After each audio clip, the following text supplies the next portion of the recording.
Well, hello everybody and welcome back to the Ultimate Better Minecraft Survival series. So in today's episode, I think it's high time for us to go back to that tower that we found a few days back. And I've also noticed that close to the tower there is what looks like a sunken ship somewhere in the icy ocean. So we can just as well go and check that out for the start of this episode. I have many more things that I would like to do during this next couple of days in this episode as we are approaching winter, which is only 22 days away. So how about we get going? We are equipped, we have a backpack, and I think it's time to stop being scared.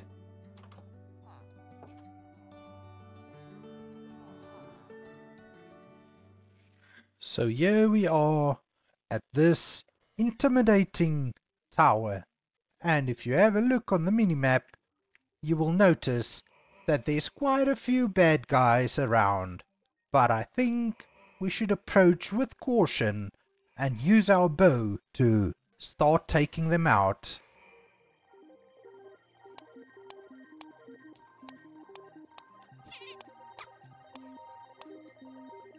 Maybe it's a good idea to find a place to sleep through the night before we actually go into this tower. The guards on the outside was no match for my bow, but we never know how dangerous the ones on the inside can be. By the looks on the minimap, there's only two more around here. The third one as well, but I can't seem to find that one. So let's have a carrot and go and check what we can find.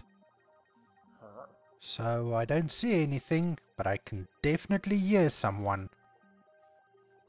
Don't know where he can be, but let's just go in and see what we can find. Oh my word, a provoker! No! Oh my word. That one surprised me. But let's go upstairs and see if we can find anything else. Jail cells? Is there a villager and an ally captured in here? Would seem that way. Ah, Carol. Stay in here. No, you should stay. You're putting your life in danger. Seriously. I have absolutely no idea how any of the villagers in Minecraft survives. They do not act in their own best interest. Let's see what's up here. Oh my word, this is an illusioner, and it gave me blindness. What the hell? Got him. Not so dangerous after all, are you? Now it seems that everybody has been eliminated. Is that it? You're telling me I was scared of that?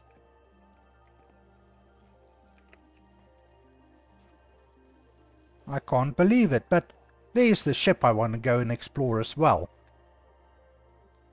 I can't believe I was scared of that. Now I don't know whether or not there's a spawner here somewhere. I guess not.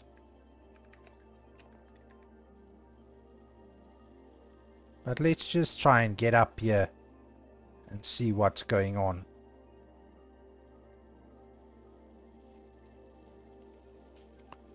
But it doesn't look like there's anything else. So let's have a look at what is in these chests. Few books, few ingots, nothing really special. But what does this dust do? Oh, you can make a hallowed gem out of it, which you can use to make a horn of sight, whatever that does. It does look like there is another bad guy around. I can see him on the minimap, but I don't know where he could be. So let's go ahead and check what's in this chest over in this floor. Another few goodies, which we will gladly take. Ah, there they are. 2 of them. Oh my. Let's see if we can get them through here. Oh my. There must be a spawner somewhere, because where did all these guys come from now?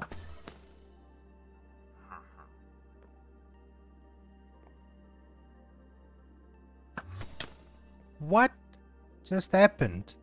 Oh my word, this is really strange. Or were they just illusions? Well, we can't leave this lying around. I'll gladly take the slime ball as well.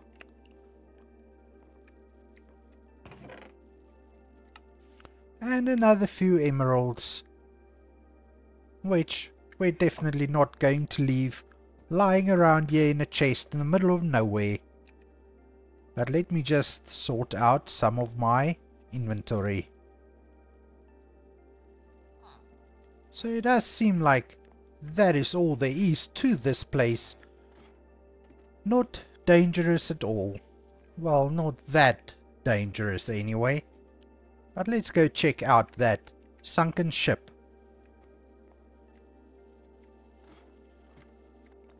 I don't think these polar bears are anything to be afraid of, as long as they don't have any small ones with them. And then I also want to go check out that in the air up there, because just have a look at all the resources that's exposed. So we're gonna have to get a few building blocks to get up there, but I think that should be quite easy. Now this looks like the back half of the ship, and the chest is hidden. Well, I can't see the chest. I'm starting to wonder, is there a chest? I do believe there has to be a chest, and I don't know why I haven't thought about it earlier, but it would be much easier to try and access it from up here. That way I can't lose my breath.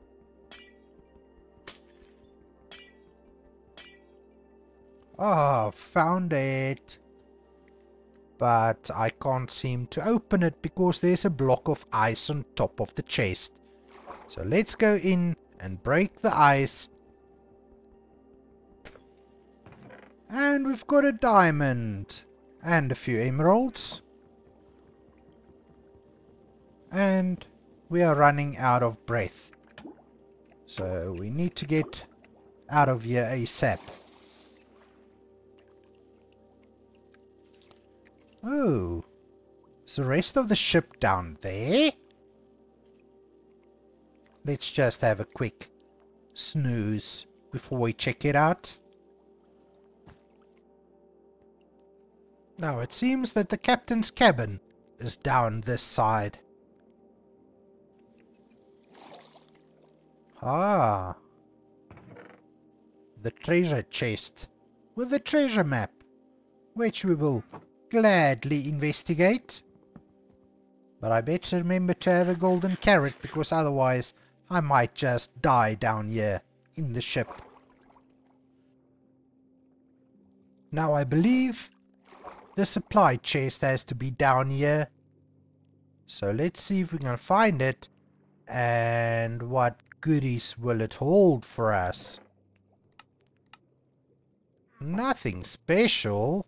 a little bit of food, but let's just get out of here before I drown. Let's see how far this treasure is. Maybe we can go and check that out.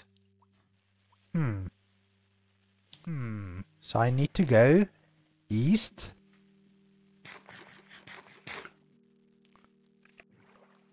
Ooh, another message in a bottle. Let's see what this one has to say. If I don't lose the book.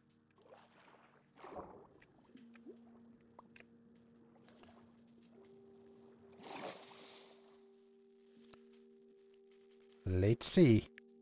The creepers have a code again? Oh, well, I think I threw away the other creepers have a code book, so let's just keep this one for our little collection. So it seems the treasure is right down here. So let's start digging and see if we can find anything. Ha! Got it! Oh, more diamonds and gold. Some iron and water-breathing potions. How did the game know I needed that so badly? So I guess we'll come back for that later on. Because I've got a few other things I want to check out.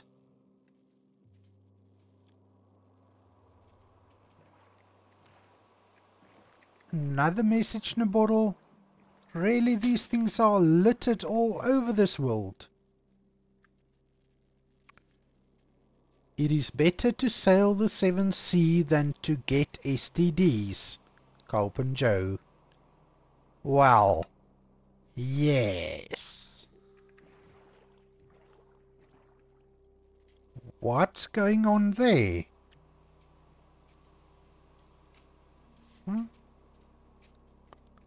I have absolutely no idea. I don't know whether I could approach, whether these guys are still friendly or not.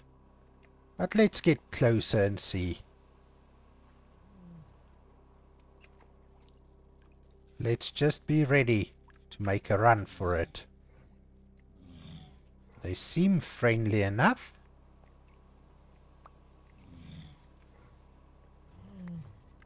Thank you. Whatever that is, stuffed off polar bear fur. What can I do with it?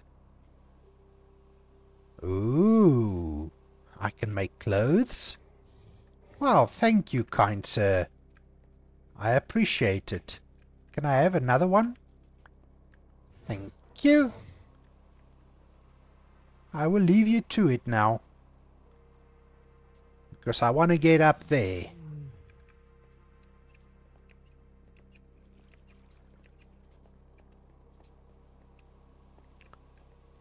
So how high do you think that is? 80 blocks up? Oh, that is quite far. But we'll take some of this sand. We can always use sand. I mean, glass is pretty useful. So let's see if we can get up there and collect some of the resources that's so visible and tempting from down here. I guess I could actually just have used my scaffolding to get up there. But I don't know whether I've got enough. So standing here it looks like 60 blocks up and I've only got 44 scaffolding. So let's get some of the sand and get up there.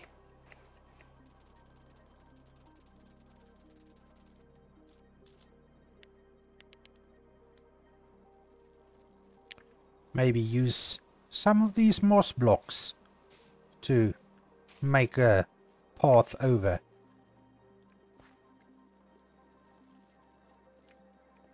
Then I think I should just dig down and see if we can get to any of these wonderful resources that we can see from down below. Ah, diamonds and emeralds And lapis. Oh, this is beautiful. Oh, and a chest. What will we have there? Huh, nothing too extraordinary. But we can collect all these resources. Because how can I ever say no to free resources?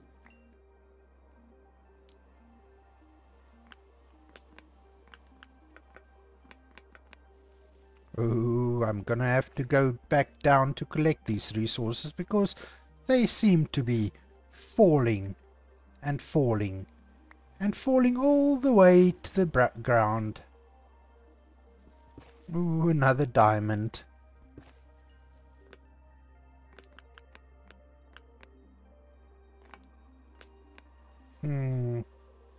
Now we need to find a way back down, it would seem. So how about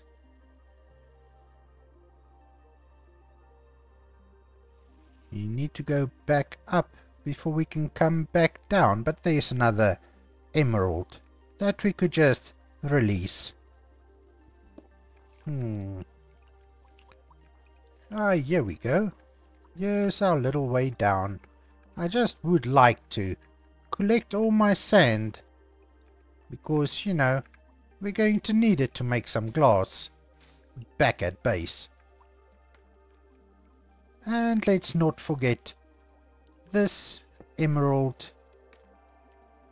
And can we get that piece of iron? Good shot. Let's see if we can go and find our dropped loot.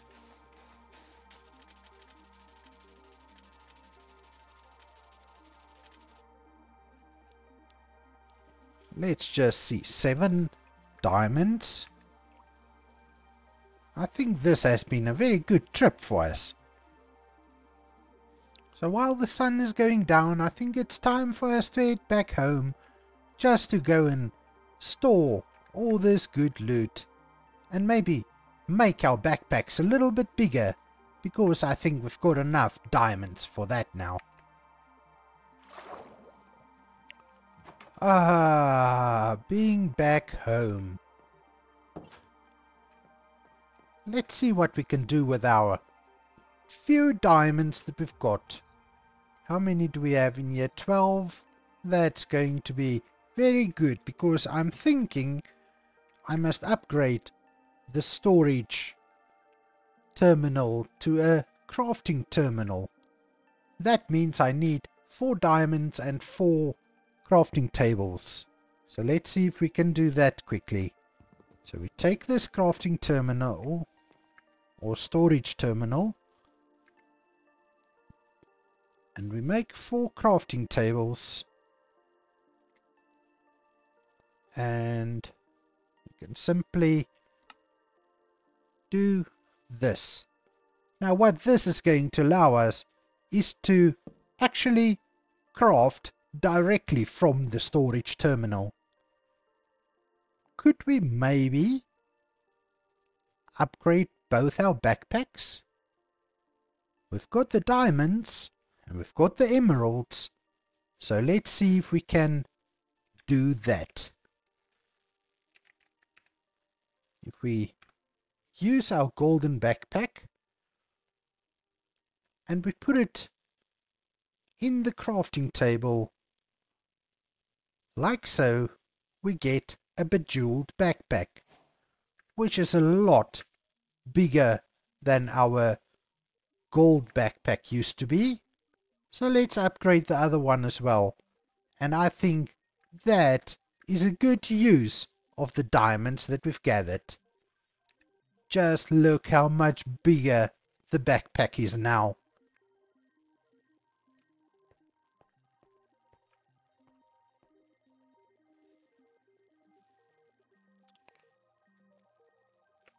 Well, I feel a little bit destructive today. And I'm still upset that this tower wasn't as dangerous as I thought it was going to be. So,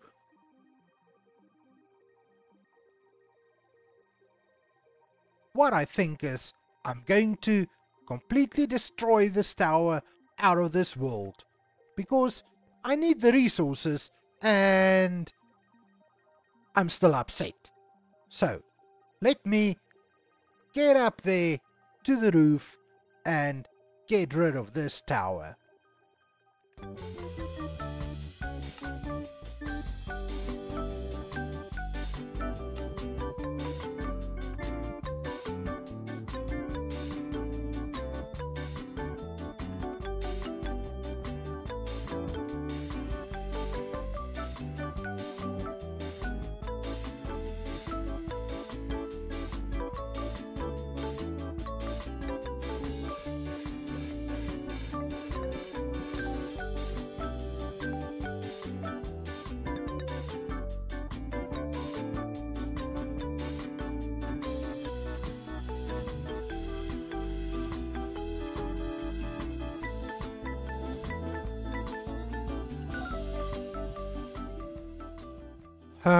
This is going to take too long. So, how about we just light this place on fire? Let it burn. I don't care. Sounds like a plan to me.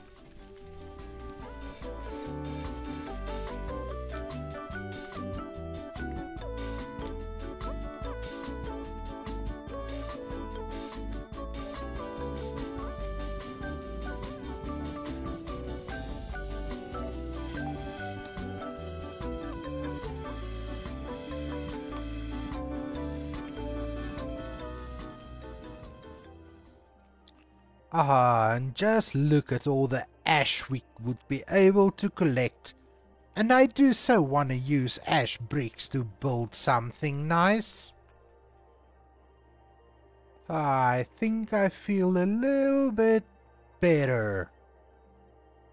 And in the process I got a few ash bricks, so I can actually get back to building. I think we haven't done any building episodes lately, so that's what we'll do next time. So I'm going to go back home now, and then we will decide on what we will build.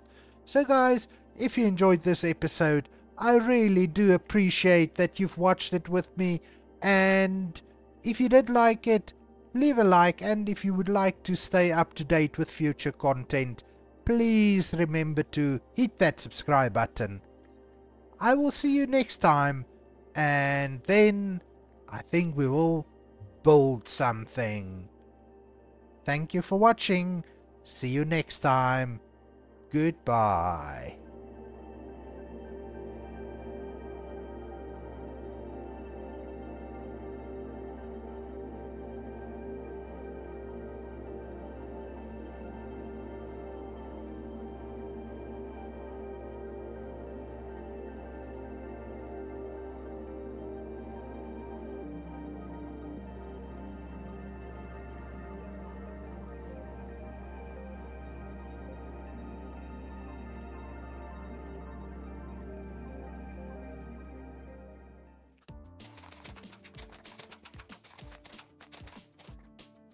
Hello legendary viewers, and welcome back to the Ultimate Better Minecraft Survival Series. I realize that in the past 200 days we didn't do a lot of building, but today that's going to change. Because we need to get another build going, and it's time to build an auto smelter for our villagers. We will move our armorers over to the new auto smelter when we are done, and unfortunately all of these blocks will have to move because this is where we're going to build it. So let me get started, move some of these blocks and lay out the plans for this auto smelter.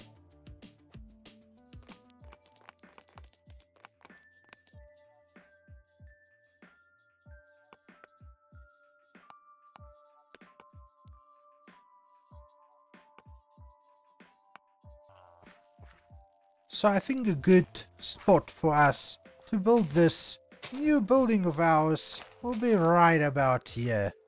So as per the previous build that I've done, I'm going to start with laying out the floor plan first. Now in this build I want to have a little bit of a lava farm, if you can call it that. Not too big, but big enough for us to fuel our auto furnace setup.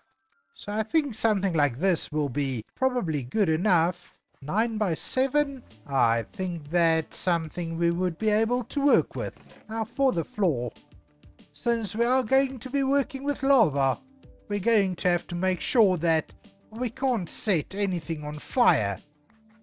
And for that, I'm just going to use some of these fancy dirt blocks that we've already got in our chests. So I'm thinking we can do something like that. I don't know, use the different blocks sort of in a grid pattern, and we'll see what that looks like. I really do like these dirt blocks. They look really nice, and at least I know they will not be able to catch on fire. So that will make it a safe block to use. Now I do need to think of what I'm going to use for the walls, because using wood like we did with this building over here is definitely not going to work. So we need to think about what is our options. Now I would like to use stone and stone bricks, but our supply of cobblestone isn't all that much. But let's get some of it in here to smelt in the furnaces, and we will see how far we can get.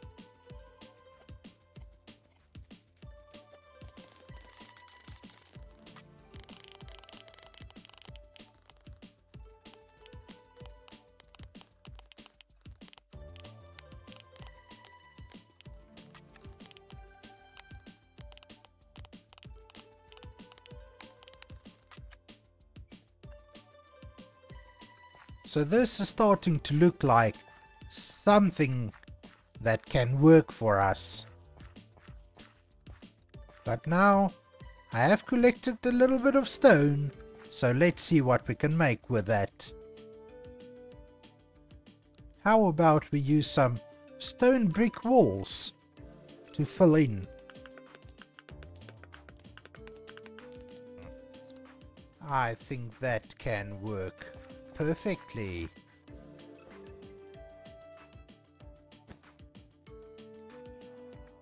Wow. So before we go any further, I think it's a good idea to get our furnaces set up and into the building, just so that we can make sure our building is high enough. So let me see how I'm going to do that. I definitely didn't think this through, but I think if we do something like this, we can get our setup in here. And just to make it look nice, we will continue with the floor.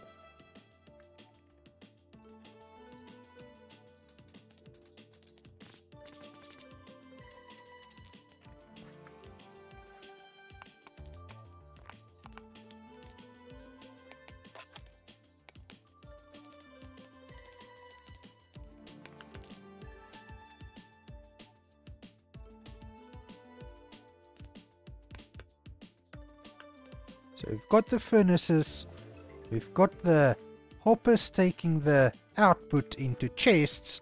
Now we need to have a way to load fuel into the furnaces and to get our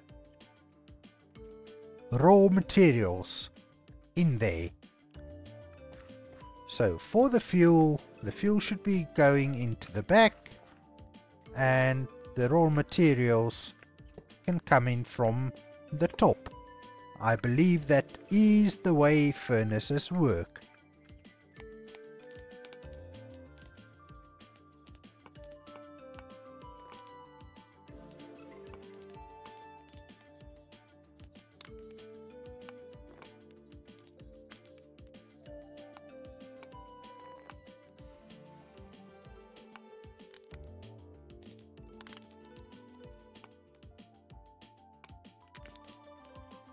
So I believe this setup will work for what we've got in mind.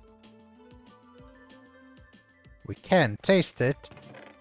So putting the cobblestone in there, it should fill up the chests.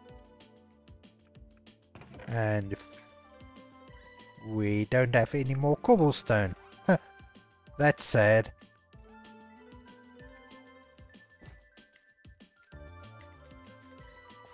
Now let me quickly go and get some lava so that we can start fueling these furnaces.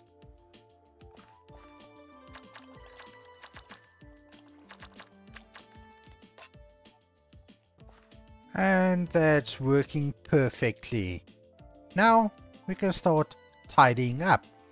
But before we do, we need to make the space where we're going to put the lava farm section, which will be a small section, but just as important, if not more important. We had to be blessed with snow, but that won't stop us. We can continue our work, because, to be honest, who really is afraid of a little bit of snow?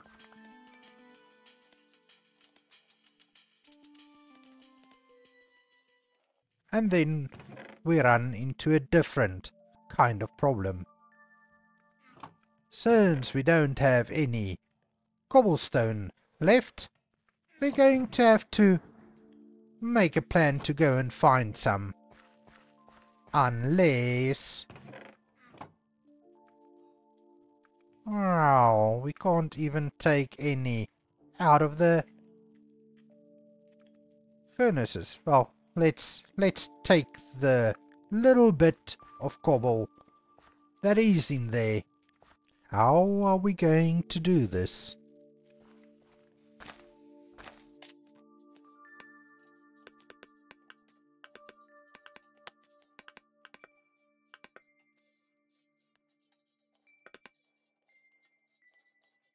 Ah, perfect. I think this is literally perfect.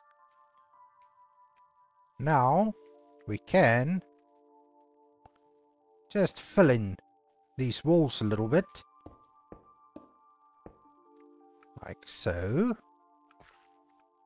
These ones can be open, just a tiny bit. But we're going to have another problem because we don't have cobblestone.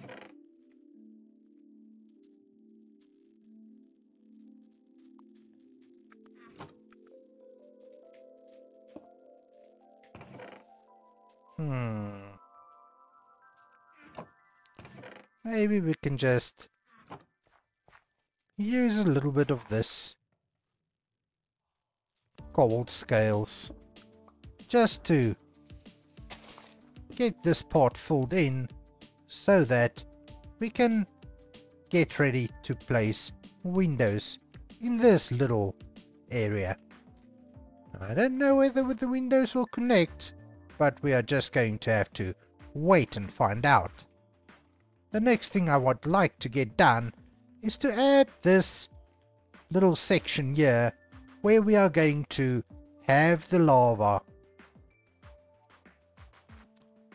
And that's another thing. Our iron is so low we might not have enough to finish this. But let me go and get some of the iron turned into cauldrons so that we can get this thing built, so that it can start working, because otherwise we are going to run out of lava.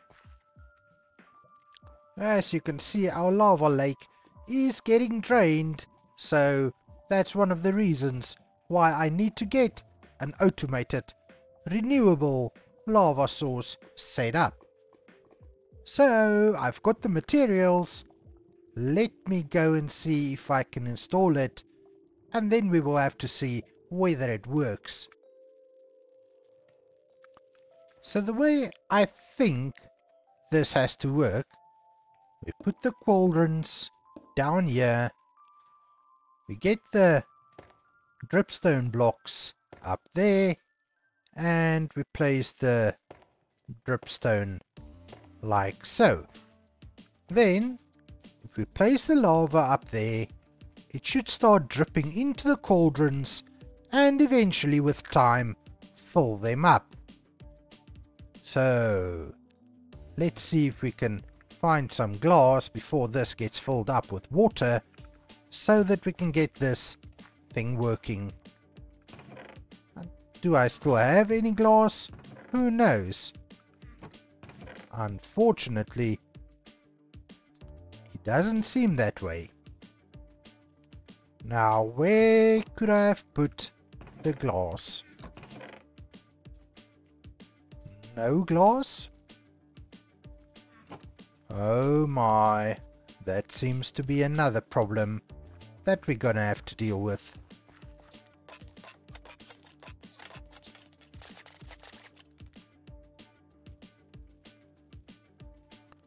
So if we put the glass up here, that should prevent any of the lava spilling out. But now, I'm not sure how we are going to keep the lava from spreading onto the surrounding forest. And that's definitely something we don't want. So let me see if I can quickly grab a few pieces of cobblestone.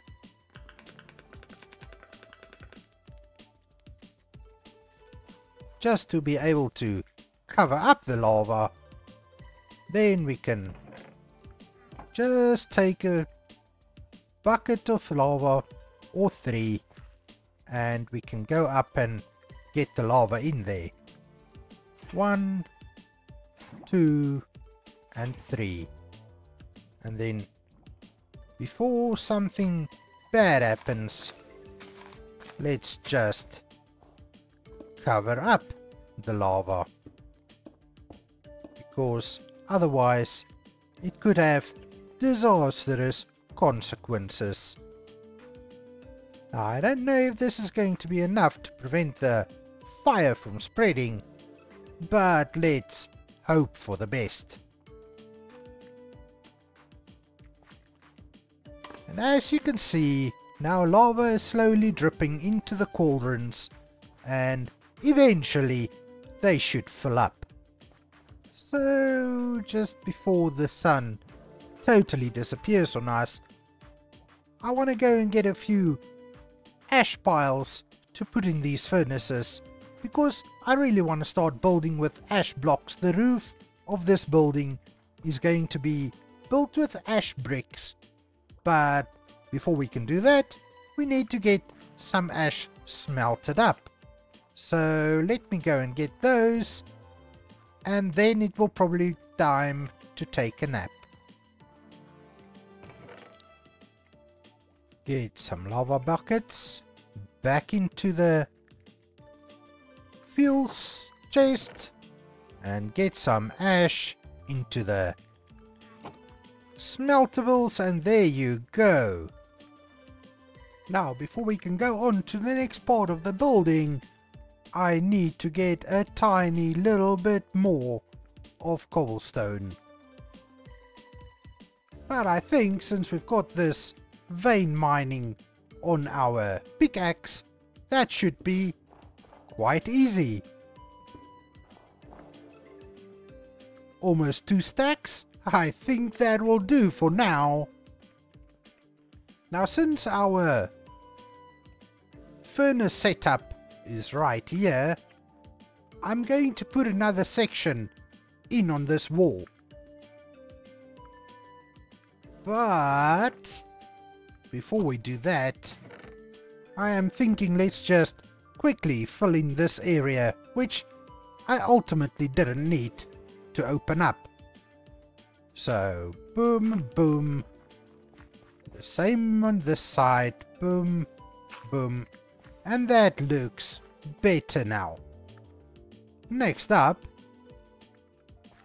we can just get this section of wall sorted. Oh! Much better. Then we are going to fill in these sides as well, just to make it look a little bit better.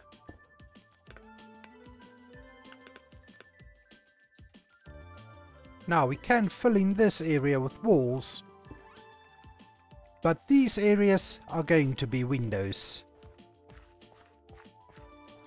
Now if we do this, I'm going to need some torches just to get some light behind these furnaces so that nothing unholy can spawn back here. I don't know, honestly, but we can do this and we can do that. So then we'll have space where we would like to put the glass. This are going to be nice big windows. I hope the idea with the windows is going to work. As you can see, our ash bricks has been melting up quite sufficiently. And what I want to do with the roof is try to use some of these ash bricks. Now, putting 4 of the ash bricks together gives you this ash brick block, and we can make stairs with those. And walls as well, but the stairs are the most important part because we definitely want to make the roof out of this. Now, how it's going to look is maybe a different situation, but we will see what we will see when we see that. The main thing is that I'm pretty sure the ash bricks wouldn't be able to catch fire again after they've been smelted up. And would you have a look at this? We've got 2 cauldrons full of lava already. So, that is good progress, I think. So, let's take our buckets and empty them out so that they can just fill up again. And we will place the buckets in our fuel chest back here. So for now we're only going to use one side of the furnaces, but when we have more stuff to smelt, we'll definitely be able to use the second side as well. So let's quickly get some ash bricks, and we will take half of them to make stairs, so that we can see what this is going to look like. Now, on second thoughts, maybe it would be a better idea to change the door to this part right here, so that we can walk right into the lava farm area. And I think this will just be a little bit more symmetrical. This is going to be a very nice little entranceway, but it seems that the sun has disappeared on us again, and that would mean that it is time to have a little shut-eye. Oops. I built this on the wrong side again. That's so silly of me. But at least it's an easy fix. There you go. Beautiful. Now we need to get up there to the roof so that we can see if my plan is going to work.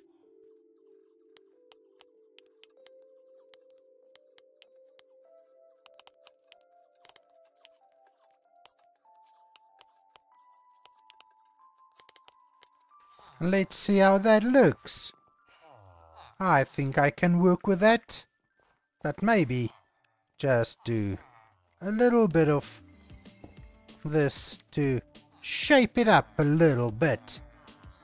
That, I think, will be perfect. But we're going to need more ash.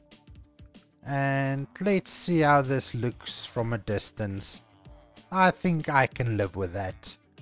That looks quite okay. With the walls up there, I think it just gives it a little bit of extra height, which is perfect for this building. So it seems that the ash is taking a long time to get processed. So I'm thinking maybe we can start putting some ash in the other side of the furnaces just to get a little more action out of it. Ah, and more lava. That's wonderful. Double the speed. That's always nice. Now while we wait for that to process, I was thinking for the windows, I believe these will work perfectly.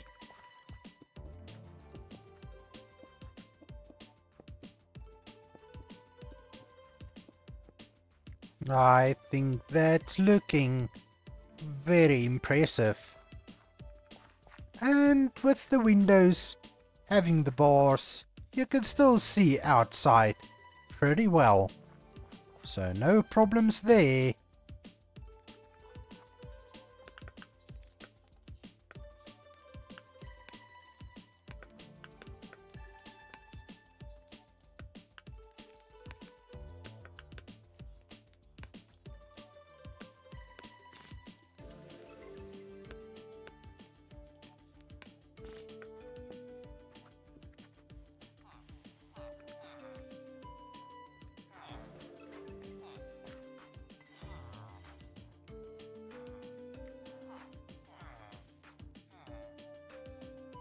Well, so this is going to be what it is going to be. But I think I like it. Just waiting for more ash to smelt up, and while I do that, I think it let me go down into the hole and dig some more.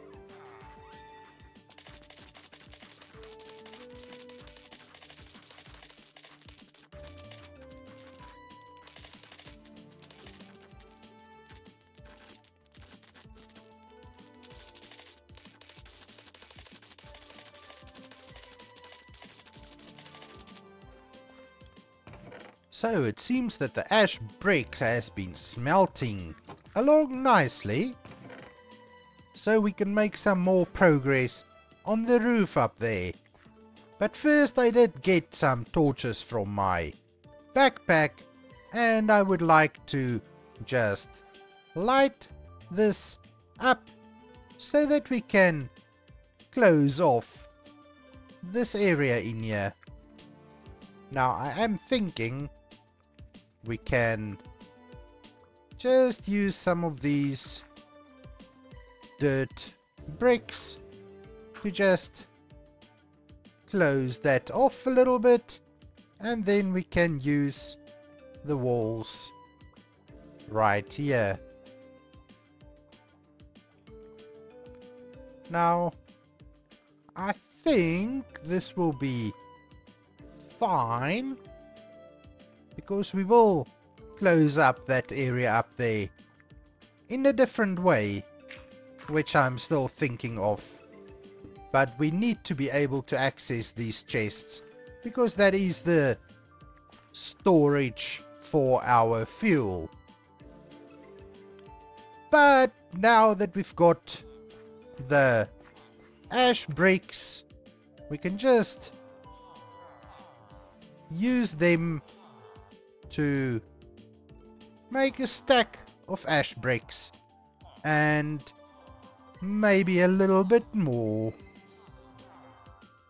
We can convert some of them into stairs, and then we can go back up on the roof to see if we can get a little more progress.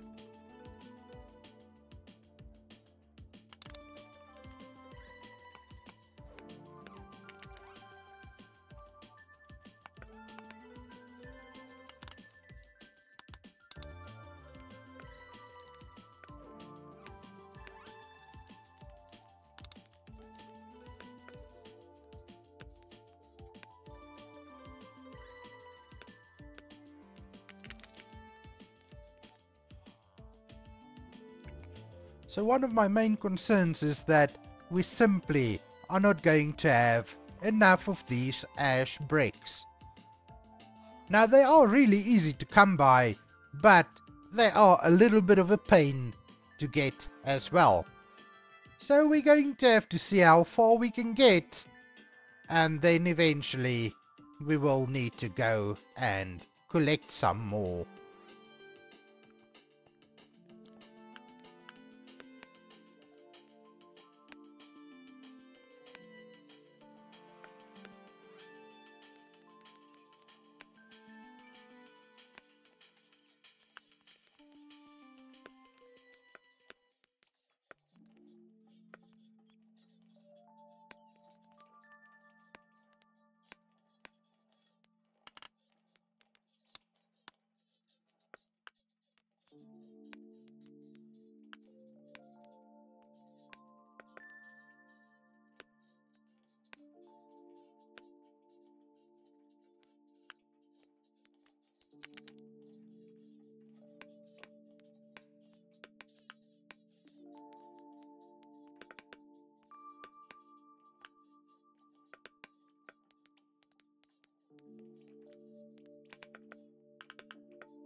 Now I am afraid that our ash might simply not be enough. But I have a theory, and I would like to test it out. So let's see if we can easily get more ash.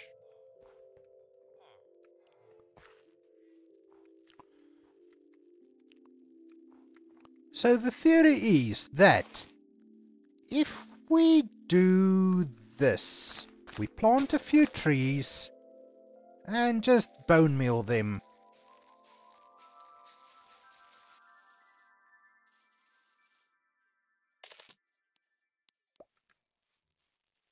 How come the tree doesn't want to grow? Let's try again. Plant some trees. Get more bone meal. Bone meal them.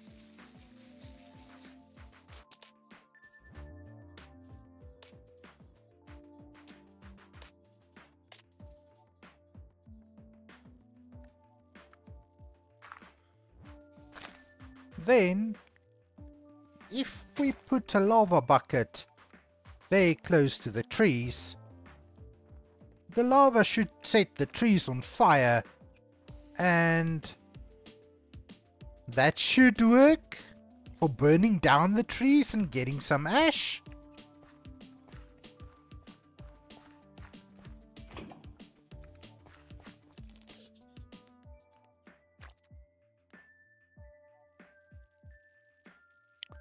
Is this going to work? I'm not sure, but let's just do this and we will come and have a look if it does work or not.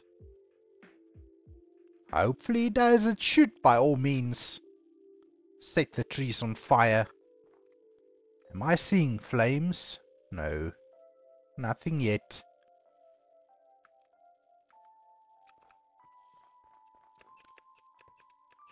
But while we wait for that to happen, let's see if we can make a little more progress on our roof.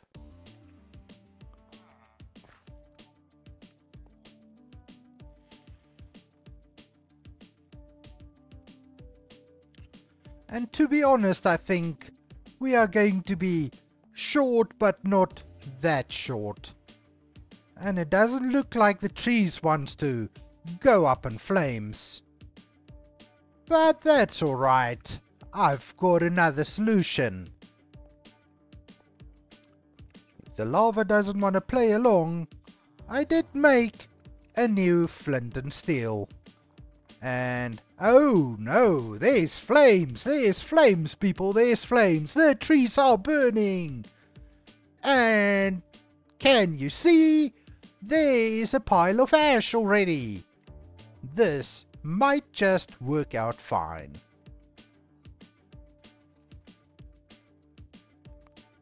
Oh yes. Looks like the flames are going all the way to the top. Just as I wanted it to. But this is going to take a lot of bone meal if I want to keep bone mealing the trees.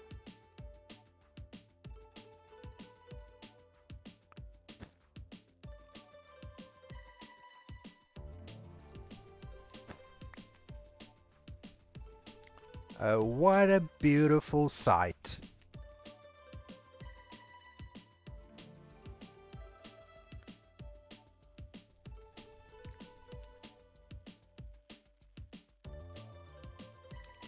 So here's how we'll do it.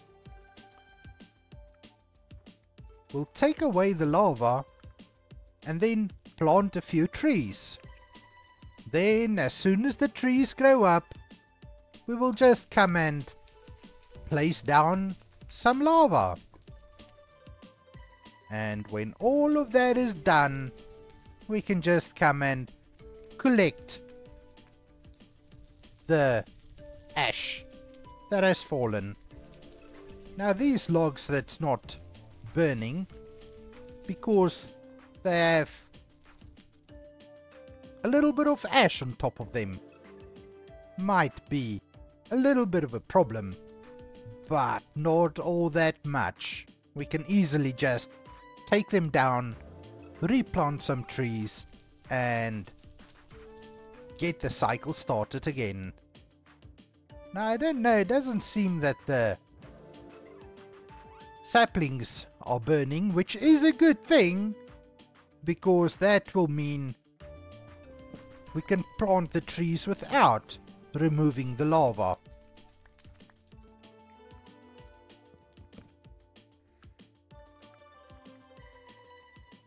Just waiting for that one log to finish burning, then we can collect the ash and see how much we got.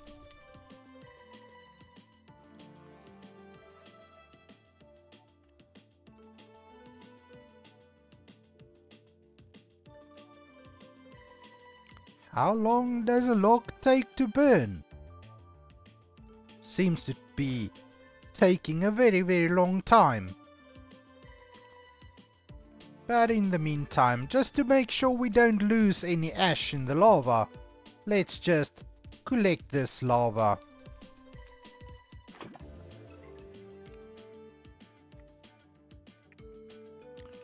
And why not collect the ash?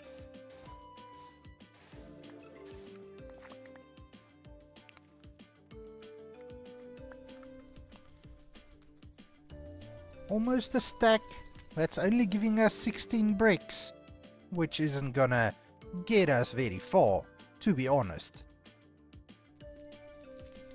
That's taking too long. Let's just get rid of it. We will replant.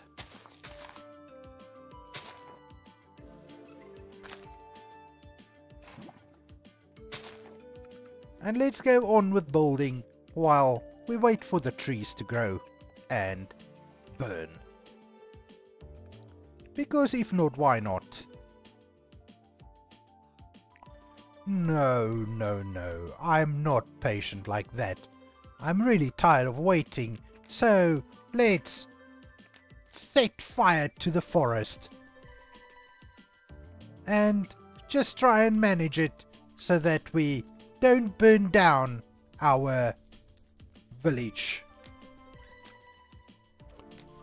Tired of waiting. I can't keep waiting like this. We can always replant these trees. But I cannot continue waiting.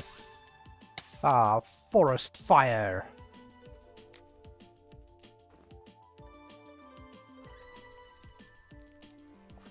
And now that I set fire to the forest, now these trees wants to burn down. Typical. So let's just hope the fire doesn't spread close to our buildings. And if it does, we're gonna have to deal with it. At least this one shouldn't be able to burn, but that one, we just need to keep an eye out on that one. Because if there's any fire getting close to that, we might be in trouble. But while we are waiting for the forest to burn down, I would like to start fixing the inside of this build. But I really can't do much until we have the bricks to finish the roof. Ah, so this looks like we got a little bit of ash. Let's see how far we can get with it. But I will need to take down these tree stumps.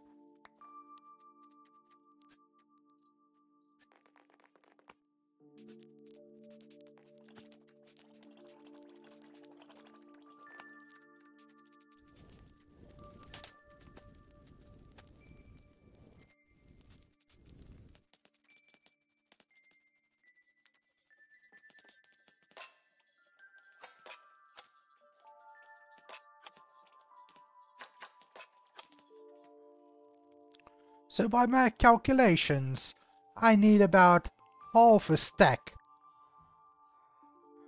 more to finish this roof and be done with it. So let's go see how the smelting is going.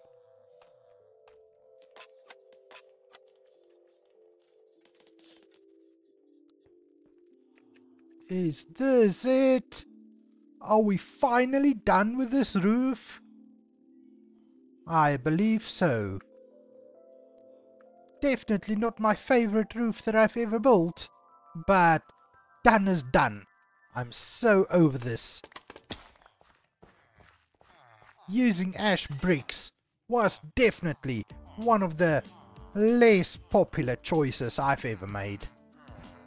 But I think it looks pretty good. So now we can just finish by filling in these side walls and just get the roof closed in. And I think this is looking good enough for our purposes. This is a nice solid build and it will definitely not catch fire. Now I think I can just round off these corners here because they do look a little bit off if I don't put the stairs in there. But then I think it looks pretty good and we will be able to work with it.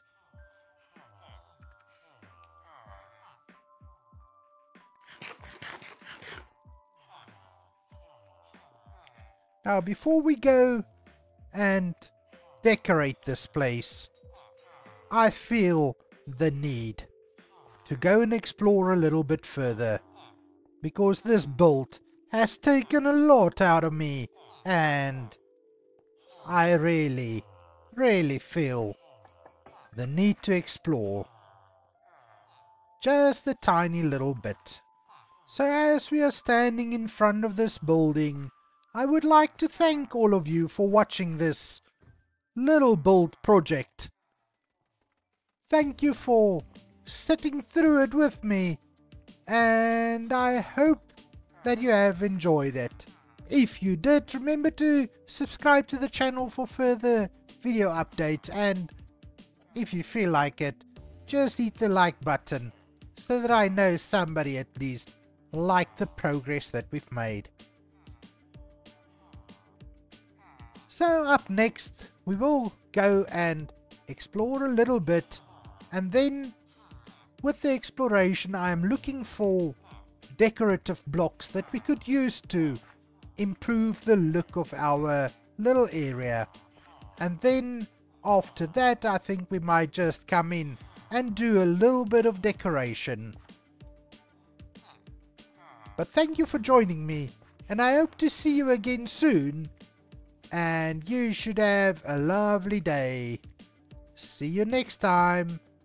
Goodbye. Hello everyone, and today on the Ultimate Pet Minecraft Survival series we are revisiting a previously located dungeon. Not wasting any time today, remember to subscribe if you enjoy my content, and let's get right into it. And we have arrived, people. We have arrived. Now, from what I remember from these dungeons, if you are careful they're not too dangerous.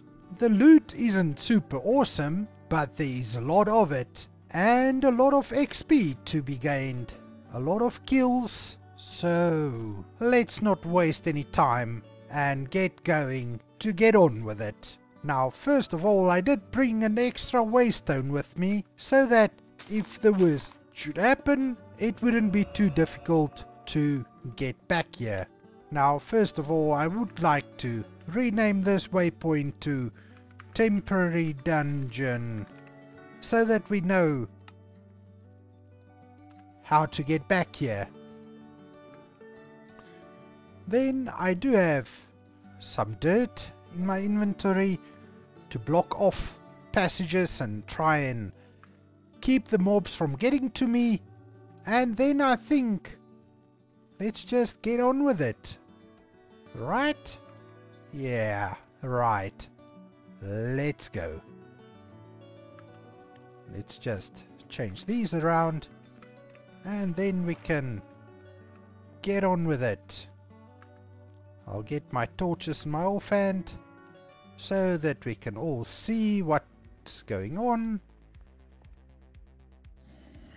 Oh, and this is so cute. We are being welcomed to the catacombs by a zombie with a shovel in his hand. Goodbye. Let me just quickly block off all these staircases where mobs could come up from down below. And then I also need to light up this area so that no more nasties can surprise us. I think that's good. Now, in here, I believe, is a spawner. Right there behind the chest. You can see it. Hope this chest isn't full of cobwebs and regret. Ah, a snack, some scrap metal, and a reminder that zombies' dietary requirements require some work. And then I can just drop off everything else I picked up in the chest as well, because inventory will fill up very quickly while we're dealing with these nasties down underneath us. So let's brace for the zombie horde and start making our way down under. So let's get my dirt blocks ready so that we can block off any mobs that's coming for us, and just do that to keep them at bay. Now honestly, maybe it's not even needed to block off all those passages, but who knows, they might just swarm me at some point. Anybody home?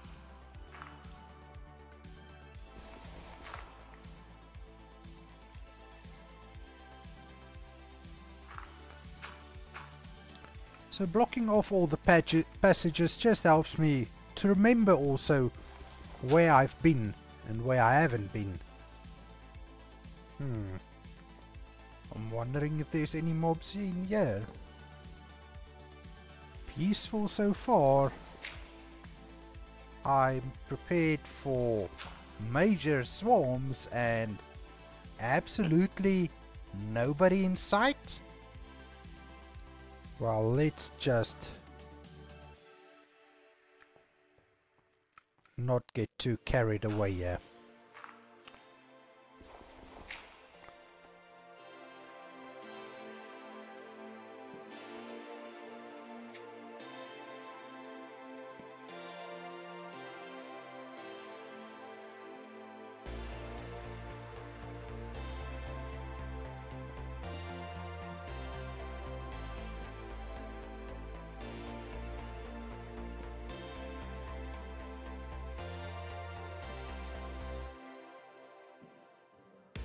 Wow, this dungeon looks really broken, but I think it's to our advantage, because I'm sure there's supposed to be spawners in here somewhere, but if there isn't, it's to our advantage. And we've got a diamond.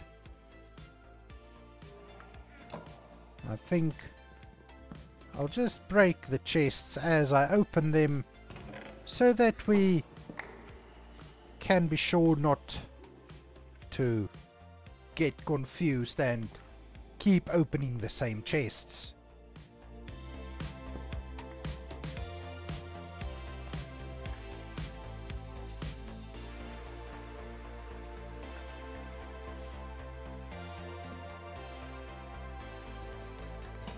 We'll collect the lanterns and the candles, because that is a useful block to have.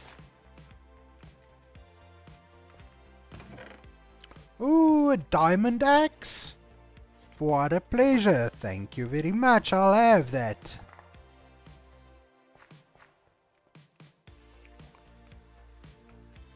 And we'll take these mob heads as well. We can use them to make a nice little decorations, I think. Did I imagine another chest? Because there's nothing here. Let's go back up and see.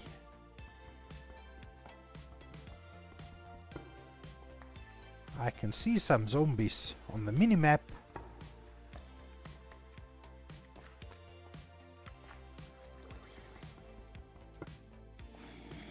Going through the dungeon, I realized why I stopped coming to these, but finally we found some action.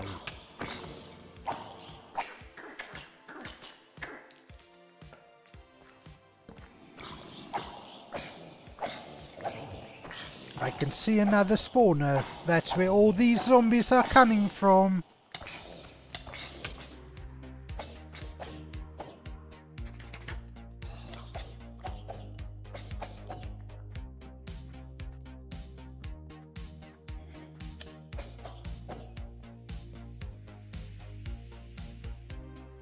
Okay, so this is not that scary at all. I think I can pick up the pace. What's around the corner, and if we can find any more friends. Oh, hello. We found the mother lode, people. We found the mother lode. Let me just retreat back to the steps. And oh my word, this baby zombie is a problem. Oh my, I need to get out of here. I'm not going to survive. And come on, baby. Really? Oh my word. I'm not gonna make it. Oh, thank the Lord. I made it up.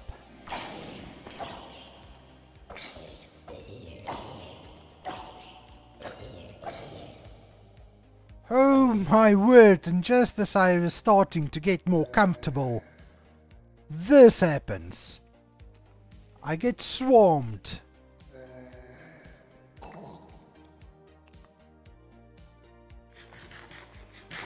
Jeez! Any more surprises like that around? Well, I guess we're gonna have to have a look and find out. But it seems quiet now. Dead end. That could have been the end of me. That really could have been the end.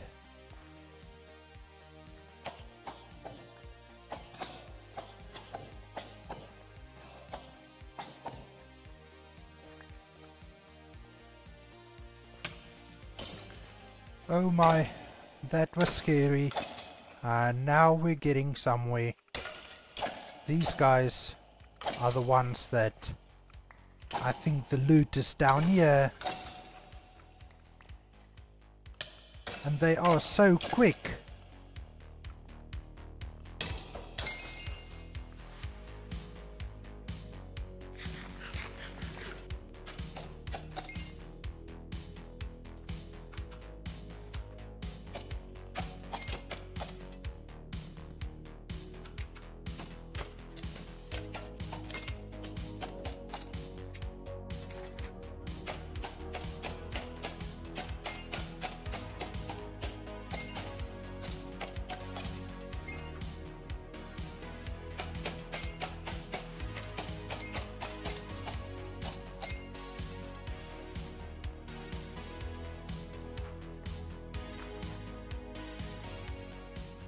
That's enough. That's enough of this place.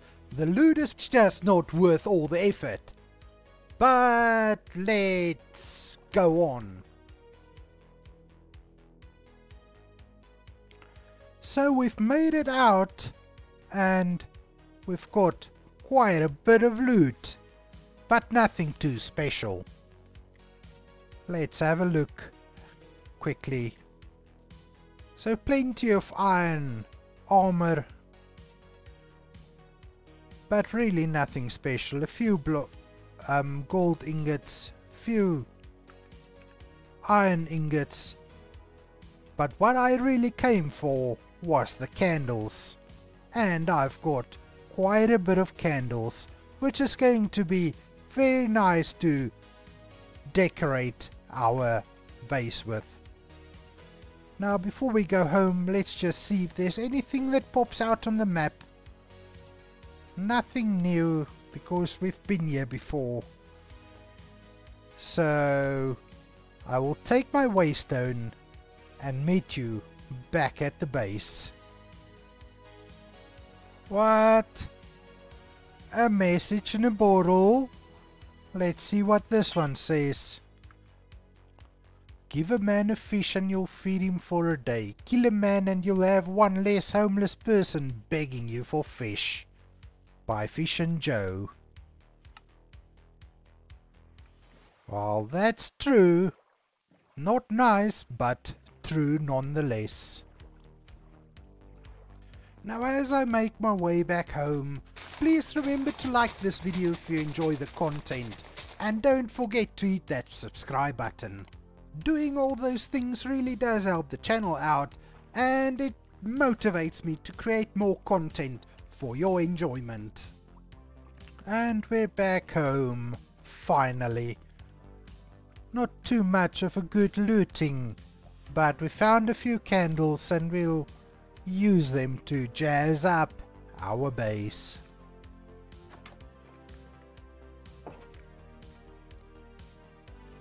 So, my friends, I think it's time for us to start doing a little bit decorative work on the base.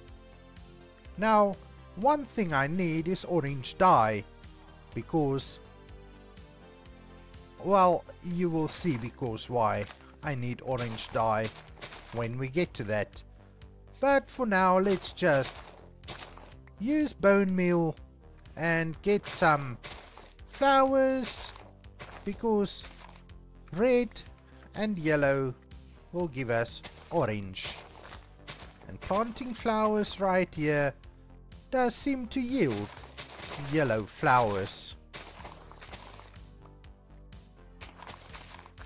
and red. obviously. So first things first, we need to secure this new building of ours so that we can get our villagers in there and for them to be safe. Now unfortunately we do have some villagers here that we don't really want here, leather workers and so on, you see, but we're not going to get rid of them or anything ugly like that. Now first off, I would like to make a little porch area more or less the same than we've got over on this side. So I think we can start doing that first.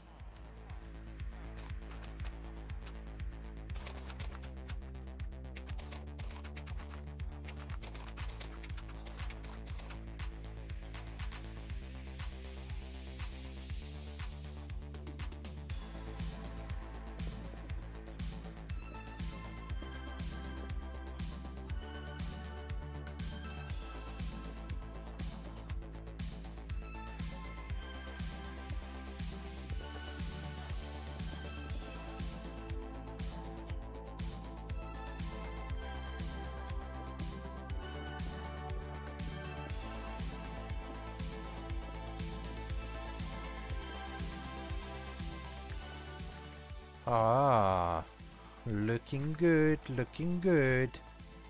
Now we can get a few lanterns up in key areas just to make sure we've got a little bit of light surrounding our little building. Next up, I think it's time to get some beds into this house just to make it look a little bit more lived in. And instead of just using white beds, let's go for pink beds. Really don't know what it will look like, but I mean, it's something different than white, at least. The idea would be to place them in the corners like so,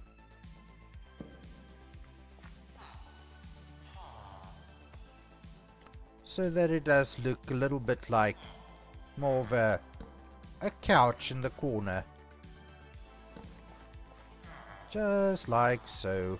I think that will work. But I might have to turn them around.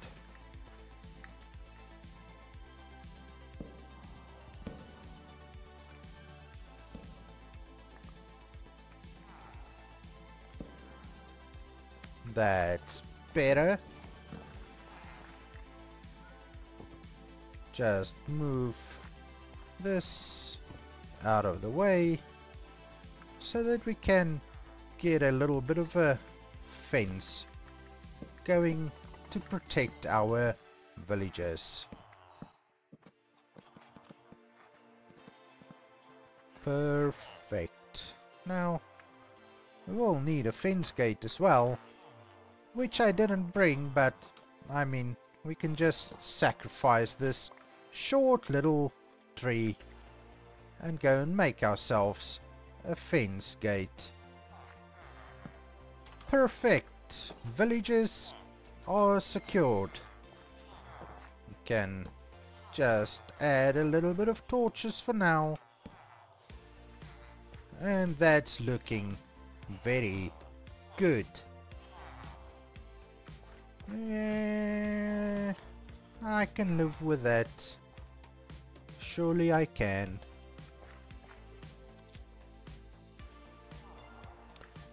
Oh, we really need to come and do something about the look of this roof. Maybe we don't. We might just need to put a bit of a ceiling in here. But I'm not sure what materials I can use. But I'm thinking that trapdoors cannot burn, right? Maybe we can use trapdoors to make the ceiling. I'm sure that will work.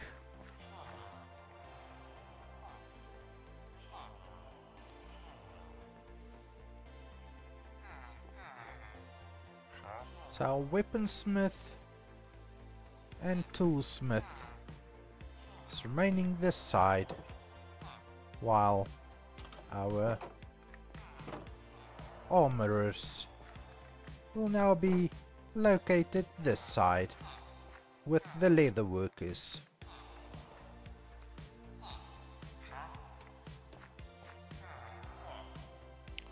And this is actually perfect.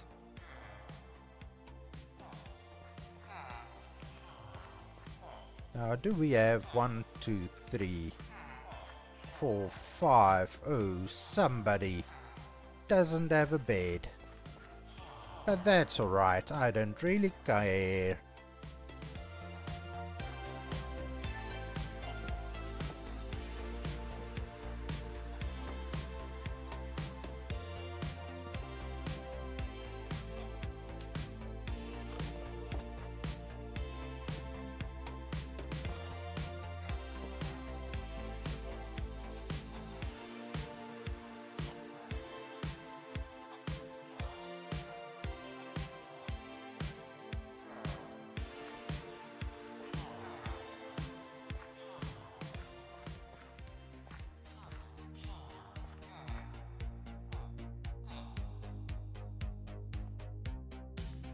So I think this is just looking a little bit better now.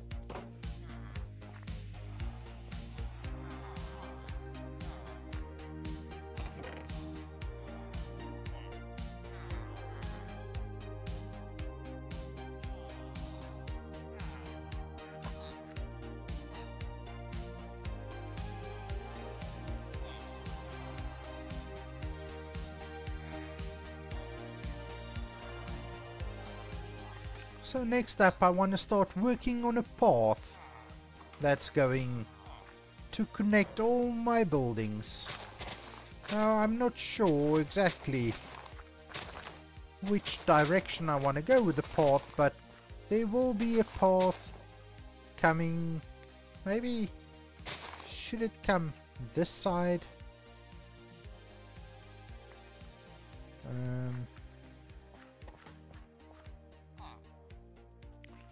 I'm thinking I'm gonna have to get rid of this tree. We can always replant the trees. This one I think can stay.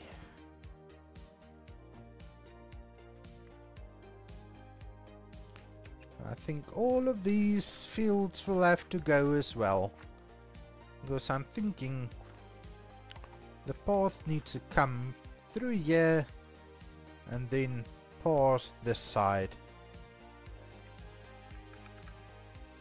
So to get back to the topic of the orange dye, I want to use some of these paper lanterns and dye them orange to use outside as light sources for our path. I got an idea from the larger witches village that we battled, and I think it's going to look pretty awesome.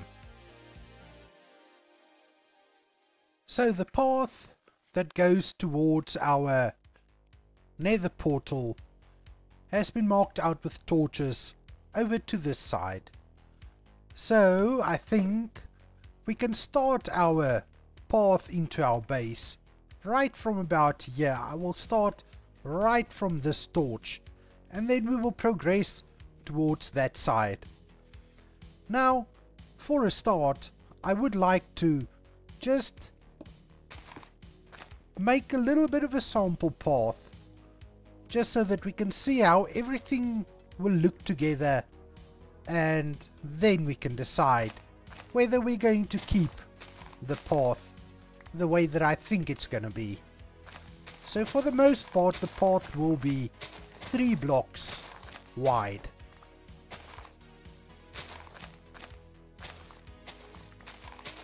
So let me just dig out a little bit.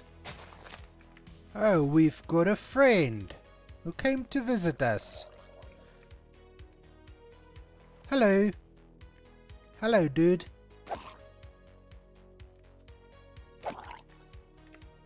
No trident for you? Well, goodbye. So now let's see if we fill in this with basic cobblestone. We can always later come and add a little bit of variety to the stone.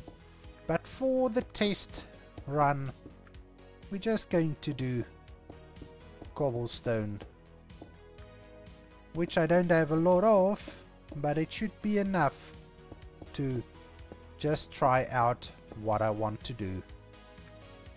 So then I'm thinking for the lamps, we will do something like this.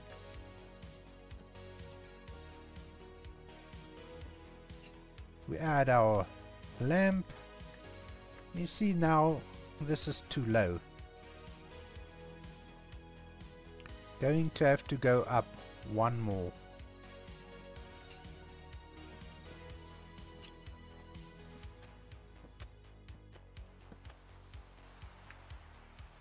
How does that look?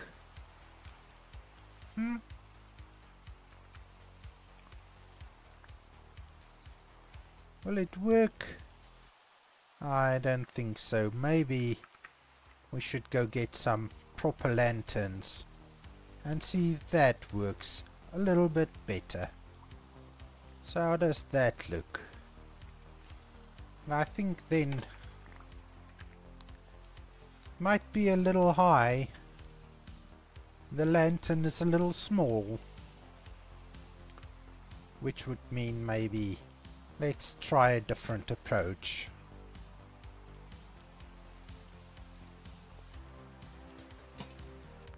Maybe it looks too wide. Let's try again. We do take that away.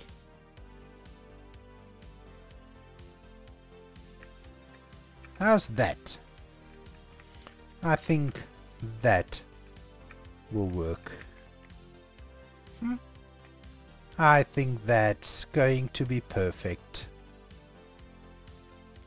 And we will do on opposing sides every time. So now that we've got this sorted, I think it's time for me to go and mine a little more cobblestone so that we can start building a proper path.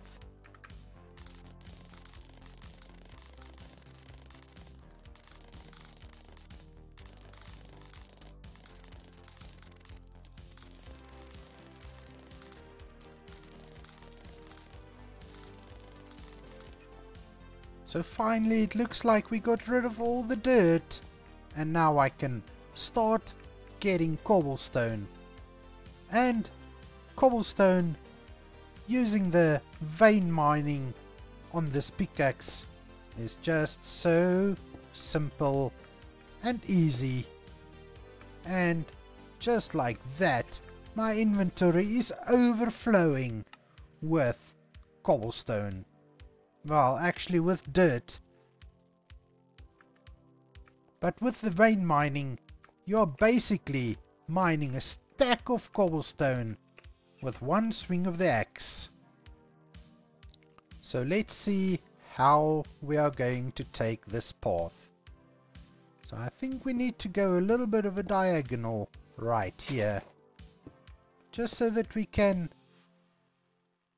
skip past this lake area here, which we may still come and fill in later on. So let's do that. We'll take these away, and this is about where we want the path to be.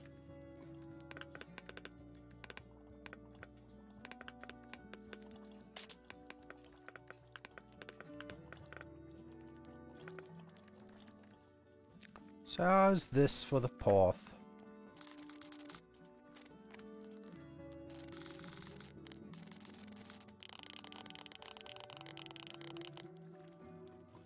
So how about that? I almost walked backwards right into this lava, which we will need to sort out at some point. But let's quickly see where we're gonna place our lanterns.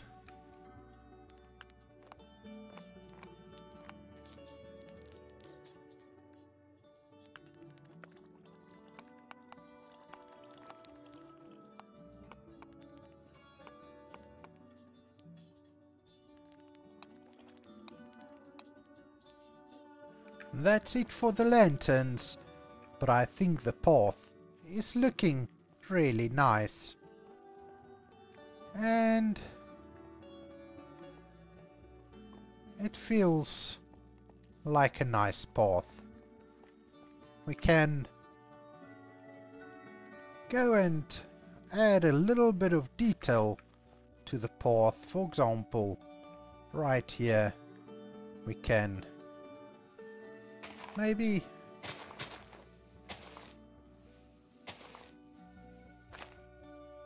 add something like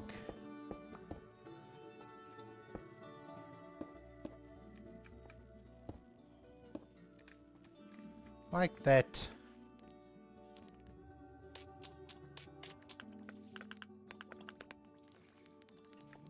Just to give a little bit of detail to the path. Now we are waiting for the sun to set so we can see what the path looks like.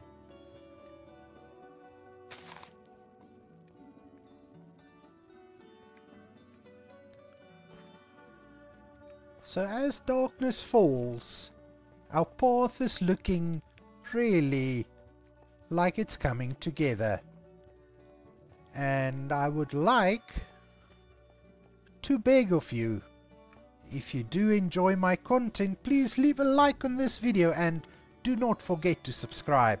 By subscribing you can stay up to date with all future videos, and in the future we are going to make a lot more pretty builds.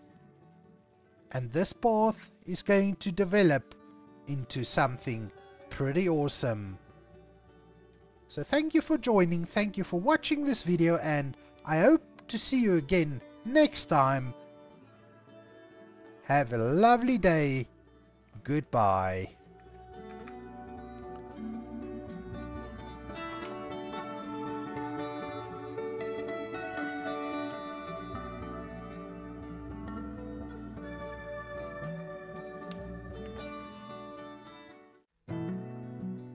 Hello everyone and welcome to the beautiful, wonderful world of Better Minecraft. In today's episode of the survival series, I was considering that maybe it's a good time to go down underground back to the spider spawner and start working on an exploit for it.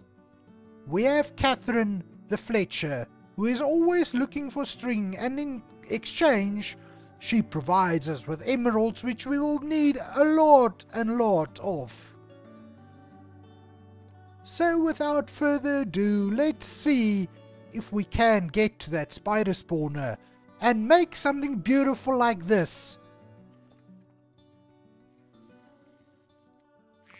So let's get down into the spider cave, as we are going to have to do a lot of transforming in here to make this fit into the vision that I've got for it. But the main objective for right now is to get down to that spider spawner and turn that into a little bit of a string and XP farm. Won't be a very good one, I guess, if I remember correctly, but it will be one nonetheless. So what I want to do here is dig out 5 blocks in every direction. So why not 4 and 5? The 5th one will obviously be the walls of the spawner. And even though we won't be seeing it a lot, it still needs to be pretty. So for the first part, let's go. So this is the ground level. So that's going to be 1, 2, that's 3, 1, 2, 3, 4, 5. Then 1, 2, 3, 4, 5. So let me start digging this out, and then we will see what it looks like.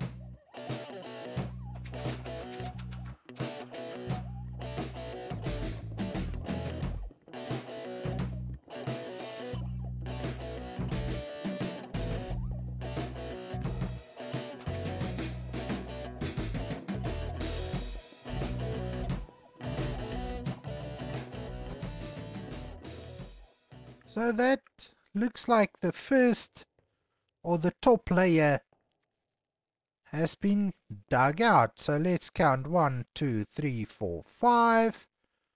1, 2, 3, 4, 5. That looks like a perfect square. And while digging out, just look at all the ores we've uncovered. This is going to have to be collected, but that's not the main objective for right now. But now I'm thinking, before I continue, what are we going to do for the walls and the roof of this little area? I was thinking maybe we could use some of those pretty dirt blocks that we've uncovered. You know what? The thing is, I would like to do the walls for the top half before I dig out the bottom half. Otherwise, it's just going to be more difficult to actually fill in the walls. So I guess it is nighttime already. And I think the good thing would be for me to go and get some of those blocks that we need.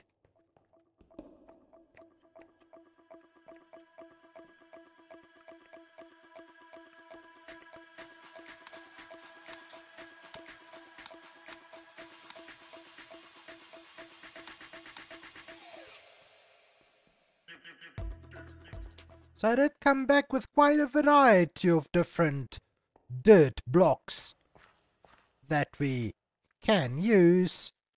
But I think even though I'm going to use a variety, I want to use these spider dirt carvings to just mark down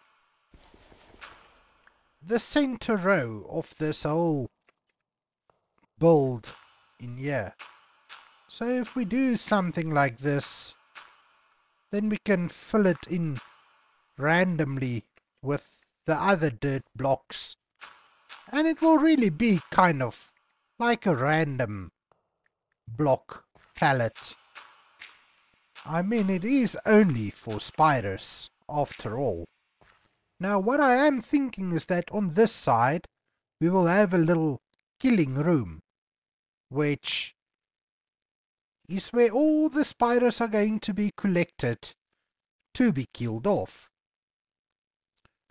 Then I've got another idea of what I want to do in the center part of the roof, but for now let's just randomly place some of these dirt blocks.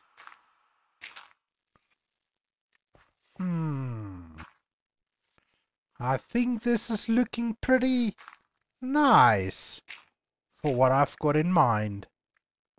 Yeah, I can live with this. This will definitely be beautiful. But now we need to start working on the bottom layer. So I do have some of these lamps that does work with redstone. You can switch them on and off, and by giving them a redstone signal, you can use that to switch it on and off. So I want to see if I can make a plan to use these lamps in this farm. So first off, we'll put one in here, and we will just cover it up with a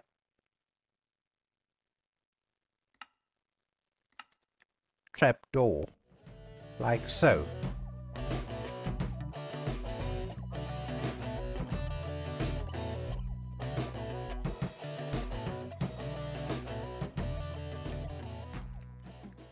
And then we are going to need to get up there to try and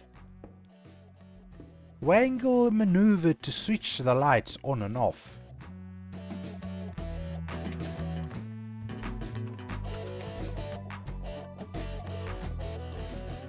Well, now I wonder if we... Yes! Perfect!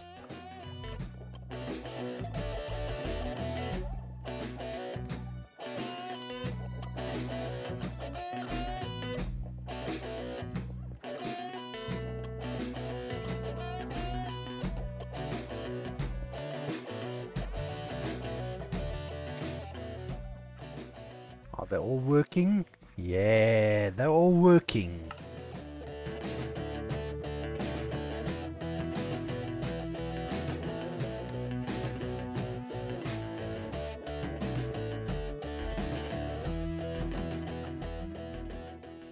Everyone on or off? Off, off. On, and on. Perfect. Now that we've gotten this far, it's time to dig some more.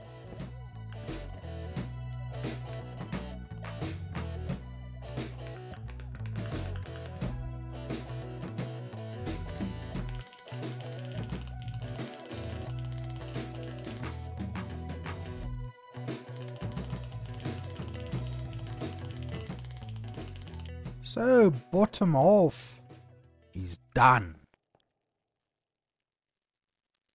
Now we can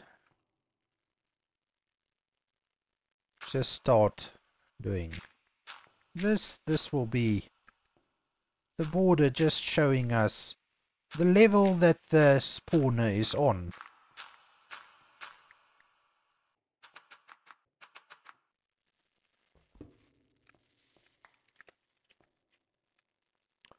Okay, so now we need to figure out how we are going to get power to these lamps that we have to place over here.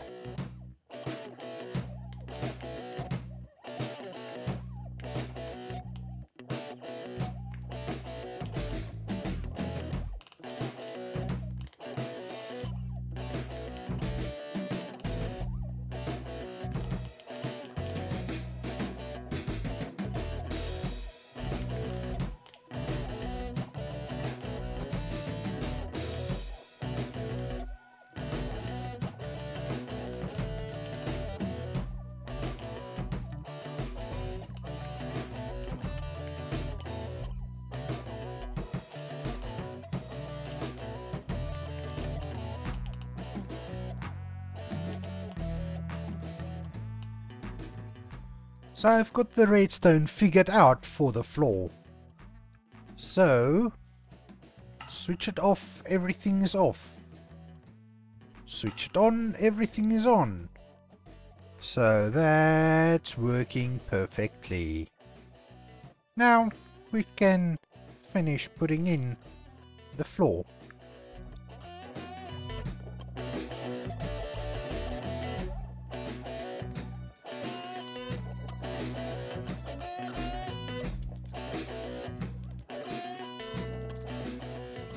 There you go, floor is in. Let's cover up these lights.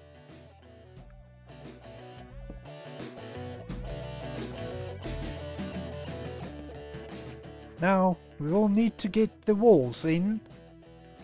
This side we'll leave open for now because we're still gonna have to work a little bit on that side. But let's just get a few torches on there.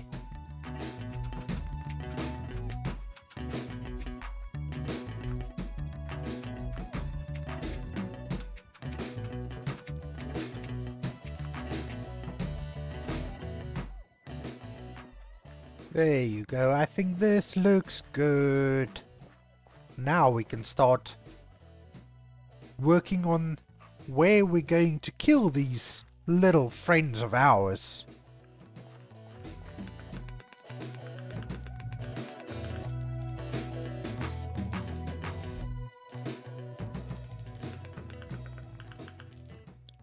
So I think on this side we'll dig out a little kill chamber. And right about here we will be standing and killing them off.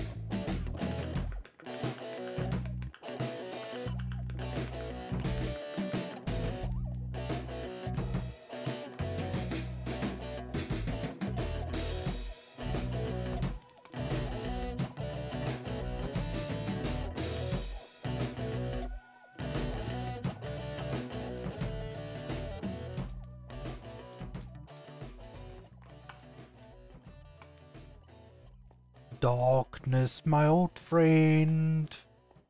And now it is light. This is working perfectly. However, now we need to dig our way out of here. And obviously it's not just digging our way out of here for now. This will be more of a permanent staircase joining us back to the spider caves. And as we get back up, let me turn around and go and show you a little bit of the redstone magic that we used to get our redstone signal up to the top lanterns, or lamps at least. We didn't use any lanterns now, did we? Now I'm not going to block off all these empty spaces. I will just use a few torches to keep it lit up so that we can't have any nasties spawning up here.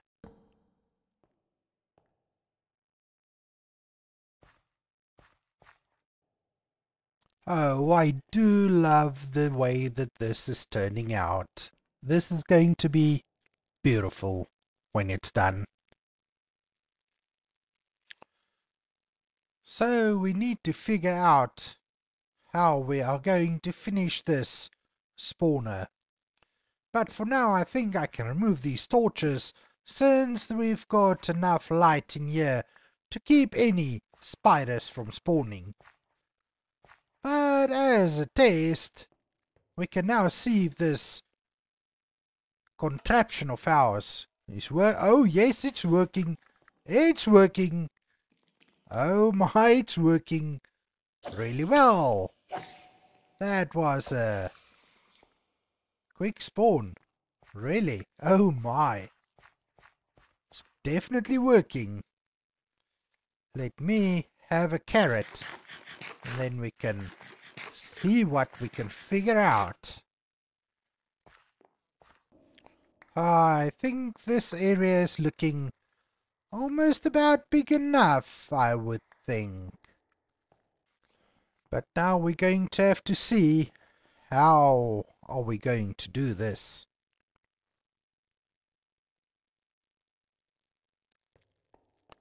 Because we are going to have to make a kill chamber to get the spiders in. Now I'm thinking that I want the spiders to come this side in here to be killed off.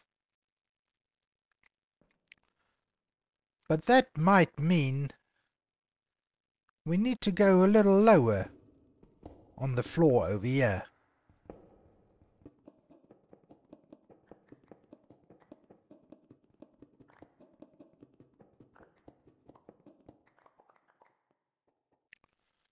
Then we're gonna have to see about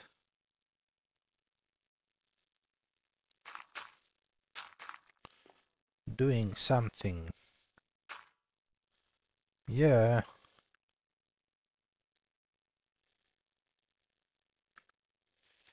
And I'm not going to have enough of this glass that I really want to use here.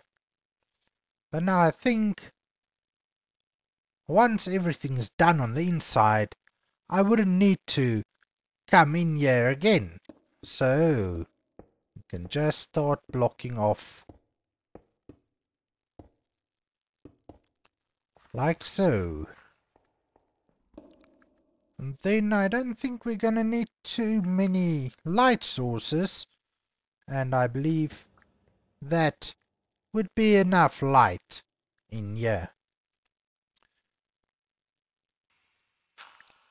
Now, keeping with the aesthetics, I'm going to use these dirt blocks for floors.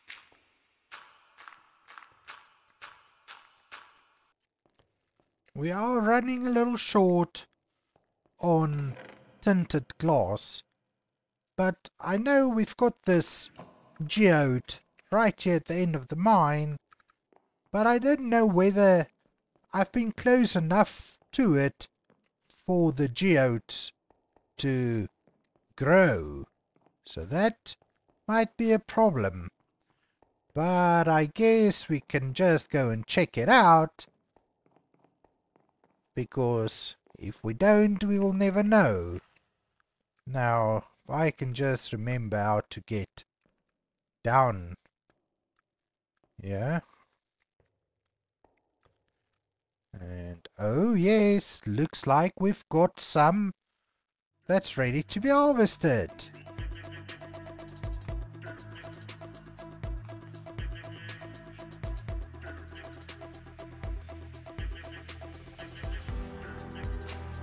Not too many, but 48 is better than 40 none. So I'm going to need to figure out how we are going to do this. I am going to use some water to direct the spiders to the area that I would like them to end up in, but I'm gonna have to have a look and see how best I can do this.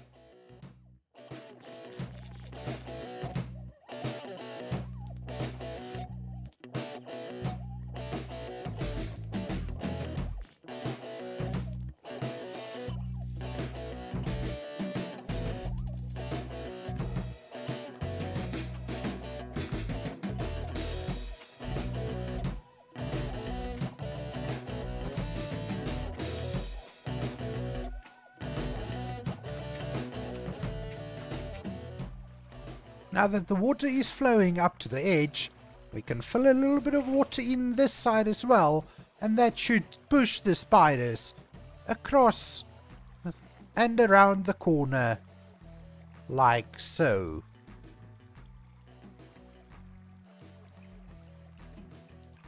But it's still not reaching the end that I want it to, so we're going to have to make a different plan.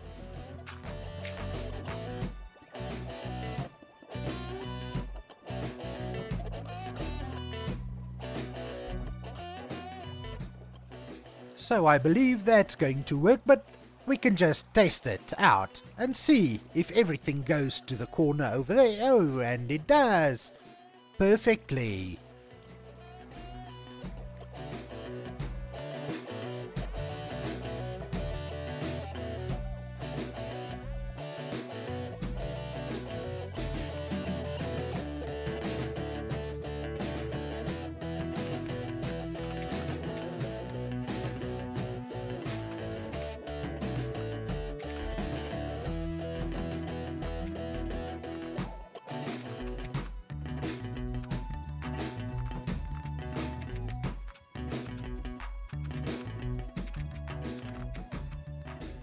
So now I'm a little bit unsure whether this is going to work, so I believe I need to test it out quickly.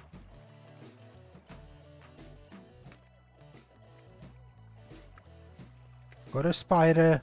Let's see. It's coming.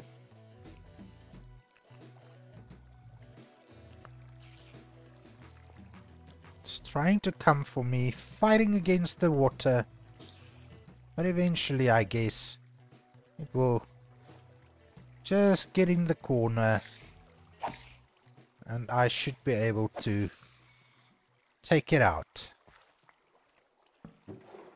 So now we can place a barrel down here and we can connect a few hoppers to see if we can collect all the drops that comes from the spiders. Final hopper, they should all be running into each other, and then we can just test out everything. Throw a few blocks and see if they end up in the hopper. And they are going down the water stream, and I'm sure this should be perfect. Let's just check. And that's working perfectly. So let me close up this little hole here, and then we can go ahead.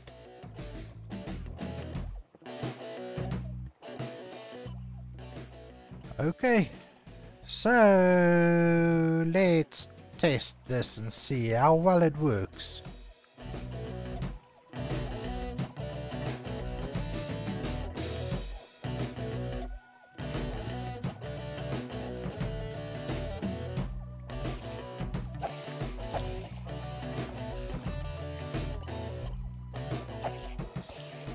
Oh, it seems to work, but it's painful. It's really, really painful. And I realize this design isn't the best design out there, but it is working at least, and we are getting spiders. But I guess they are going to get stuck up on the roof all over, as you can see some of them already climbing up. So we're going to have to take a step back and reconsider our options.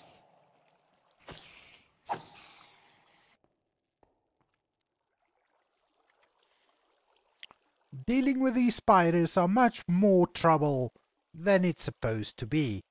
So I'm thinking that I might need to re-evaluate my life choices here. And we are going to change this up to something a little bit more manual, but something that I think is going to work much better in the long run. So give me a few moments to remove all of this hard work that I've done, and then I will show you what I've got in mind.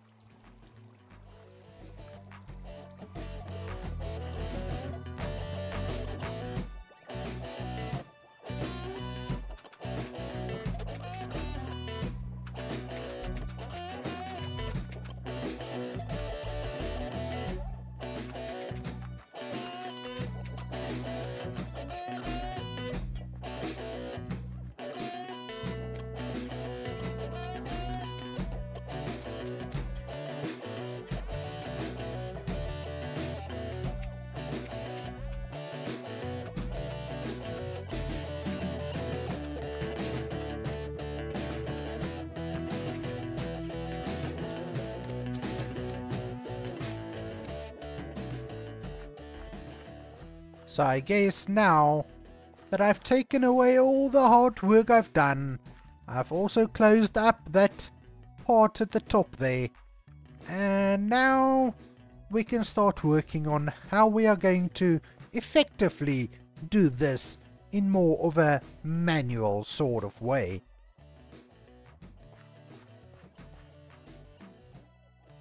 First off, I think let me finish putting in some walls for the chamber down at the bottom.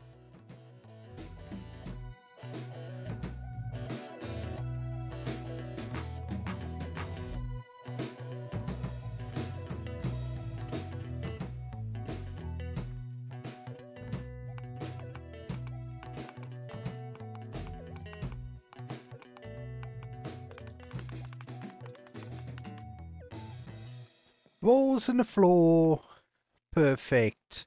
Now we just need to figure out what we're going to do for to close this up. But first of all, I need to do this part here. So we're going to have a little hallway in here, which is going to be our access to the whole spider farm.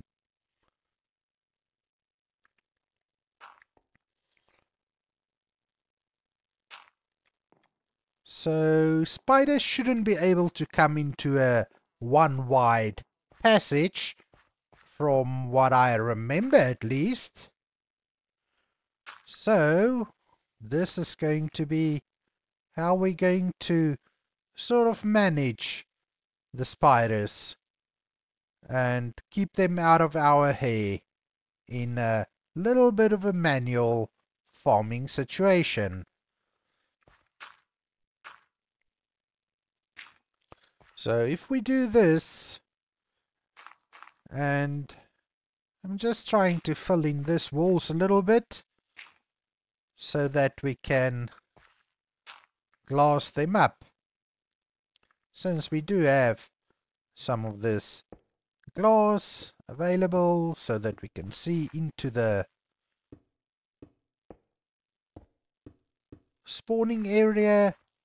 So that's going to be great. Now obviously we want as little light as possible to get in there, and to do that we're just going to build up the walls around this side here. Maybe something like this. We'll have a doorway and we'll have more glass over here just so that we can see inside. Then, since I don't have any doors with me, I'm thinking that these trapdoors might just work alright for what we have planned. And yeah, I think this is looking at least a little better than the previous option. Now, what I want to do next is I did bring these little oak stools that we've used previously to deal with witches. So I think that should maybe be able to capture the spiders. Well, I'm going to put them on the floor and we will see if that does help to capture the spiders. So let's put them all along the walls. This could possibly help prevent the spiders from climbing the walls. If they do get stuck on the stools, they obviously cannot climb the walls. And then maybe take away these ones and put another ring of stools around in this row, like so.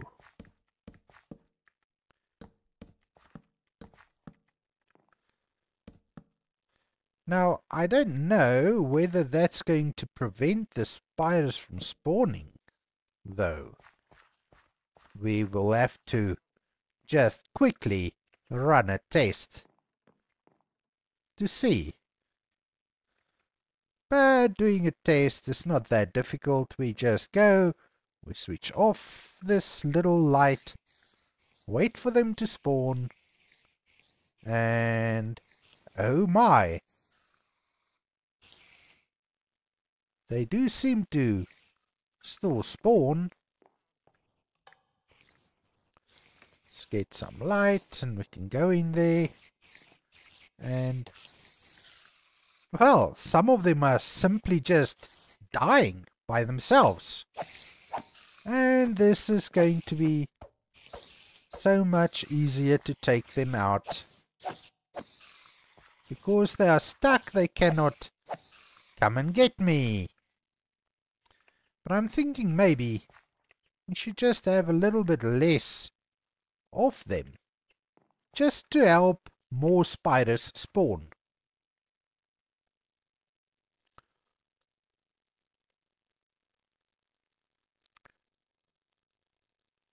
So how about... Look, the ones against the walls, I think I can leave.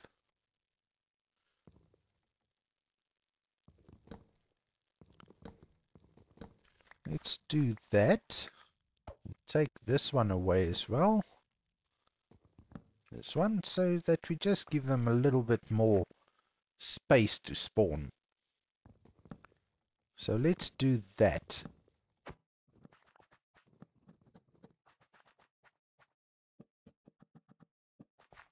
Like that. Let's go and test this and see how well they spawn. Switch off the lights, and they do seem to spawn directly on. Oh, I didn't take that into consideration, now did I? But the skelly can also get stuck. No problems there.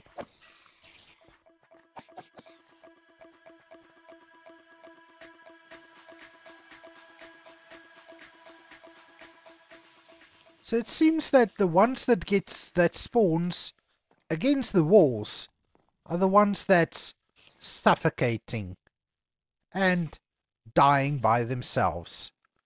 Which I don't really mind. I mean, spiders isn't necessarily the best for gaining XP, but I think we've got a decent string farm going.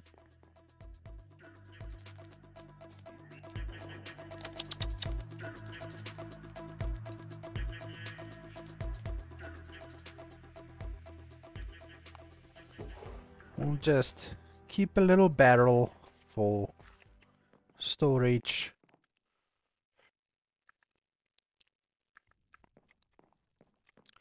So this is obviously not the best ever spider spawner farm, but I think I like it nonetheless. So we do have this room up here, which I don't know what we're going to do with, but I can just as well put in some walls just to make it look like something is going on here. I guess we can use this as a little bit of a storage room in case we need to. Perfect. So we would need to go and get some materials to finish up this side, and I think we are going to be just perfect. So I think while I'm working on this little area to make it look better, we can just switch off the lights so that we can get some spiders spawning, which we can just from time to time go and deal with. Maybe just because we don't want to be losing anything that might be useful to us, I must just move this outer row in so that the spiders doesn't suffocate. Yes, I know, it's cool for them to suffocate, but We want the loot and we want the XP. So, in order to achieve that, we're gonna have to keep them from suffocating.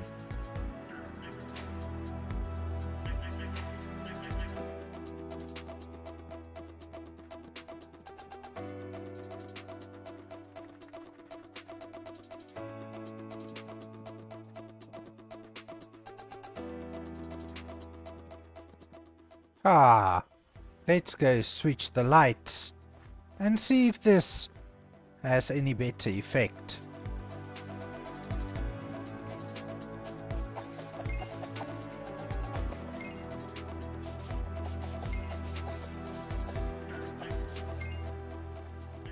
Now we can start fixing up our building. And instead of boring you with the stone breaking details, let me do that and I will meet you back up when I'm done, so that I can show you what I've done. But for now, I will see you in a minute or two.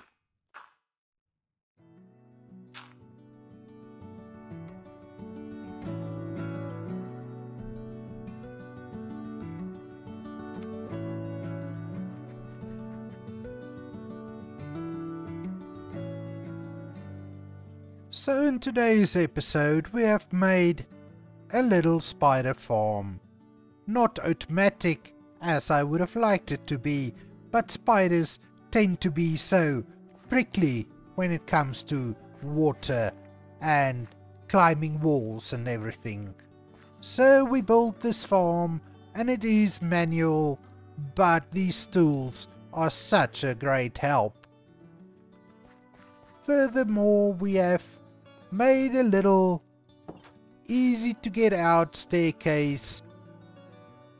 But before we go out and before we go in here, just remember to subscribe to the channel if you would like to be kept up to date on future videos.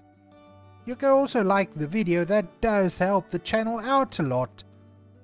But that's enough of me begging for your likes and subscriptions.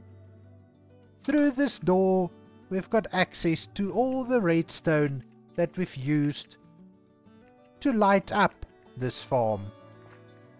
We've used these simple white lamps to provide the light, since they do react to redstone signals. Then we have gone and we've built a staircase up to the surface. Now we will come back and we are still going to do a lot of work in these spider caves because I can see some potential.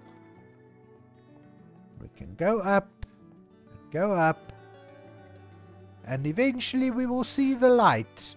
And as I see the light, I bid you farewell until the next episode. Have a lovely day and I will see you next time. Goodbye.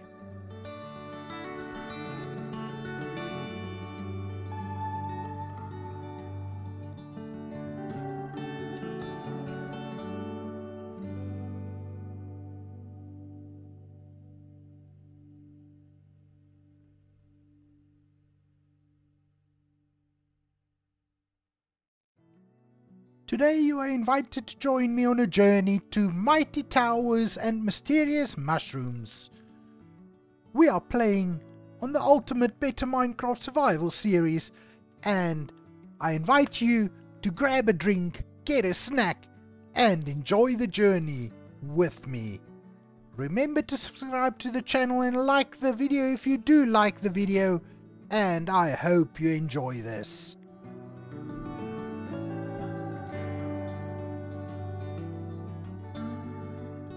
Hi everyone, so today we are going back to that mushroom. We will use this waystone of ours and just make quick work of the traveling.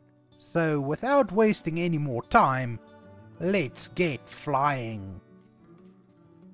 So today we will use our waystone to get back to this witch's village over here, and then only a short track over land to get to the tower and the mushroom building thingy over here. And that's what we're going to take on today. And we hope we can survive this. But I'm pretty confident we will move the waystone from the witch's village closer to this mushroom, just in case we need to use it. Here we are. Now let me just pick up this waystone, and then we will continue traveling west towards the Tower of Doom. And the tower is in view. Really not that far from the witch's village now, I have to say.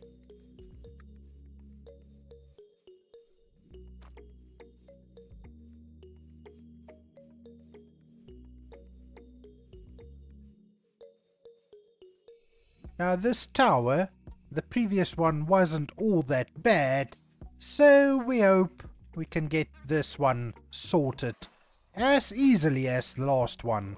Now I do have my bow, and my bow is pretty okay, so we should be able to get this done really easily.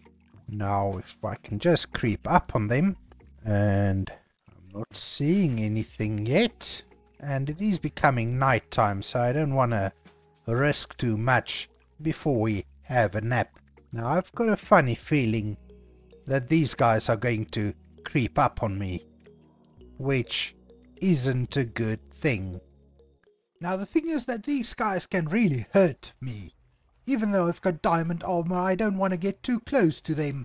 But they are welcome to meet the power of the arrow, and you're down. One down, and I'm sure I saw a Vindicator in here as well. So let's see if we can creep up on him. At least the water will keep him from coming at me. There you are! And have an arrow, and you can have another one, and if the third one will get you, booyah! We've done it. So far so good, but we need to go upstairs and see who else we can get to deal with. Ah, seems that nature is on our side. These guys is going to be a breeze to pick off.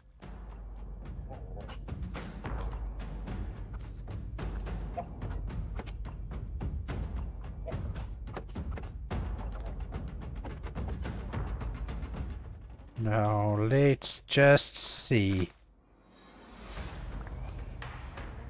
Oh, no you don't. Oh yes you do. But you're nothing to me, you will perish. Nice, got him. There seems to be two more up in the top floor. So let's see if we can find them. Wanna sneak up here and see, but this looks like the jail room up here, so he must be on the next floor. Let's see. Where are you? Where are you? Oh my word! This guy, Basher, I will bash your head in. Don't you worry about that. And then I just need to rush this last guy. Huh? Not here? Up there then. Where is he? Got him. Got him. I think that's all of them. Let's just wait for this darkness, my old friend, to wear off. I'll have a carrot while we wait. And then we can see what goodies this tower has for us. And now I'm going to take all these bookshelves with me. And what have we got? Speed and invisibility. We'll take that. Nice. Almost 2 stacks of books. Ooh, lapis. Nothing too special, but I'll take all of it.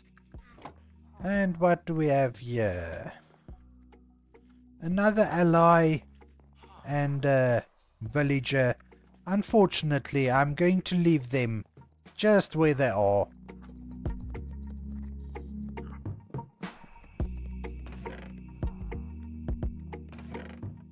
And the last chest, nothing special. Oh, I see more of these. Are they illusionists or what? I don't care. These ones are pretty much just the illusions. But it still hurts. Jeez. Really? Okay, now let's go and see if we can take on that little mushroom and its occupants. But free fish? Huh? Don't mind if I do. Don't mind if I do. I don't see anything spawned here yet, so maybe I should just make a rush and see if I can get those, the spawner. Because, oh, there they spawn. No, thank you. Let me just get in here. I thought using the mushroom houses that's on the outskirts of the area would be a good idea to just pick them off one by one. But every time I opened the door, there were more of them, and they just kept coming. My bow worked overtime, and from time to time I had to use my sword as well. But the horde was just relentless and kept coming. Every time I thought I had the opportunity to go at it, they just came back at me again. Sometimes I could hardly even get out of the house. Nevertheless, close to where I thought the entrance would be so that I could get to a spawner. Eventually it seemed that I've gotten rid of most of them, and I decided to take a peek outside. And to my horror, they just kept coming. Shooting with my bow and backtracking most of the time, I continued trying to pick them off.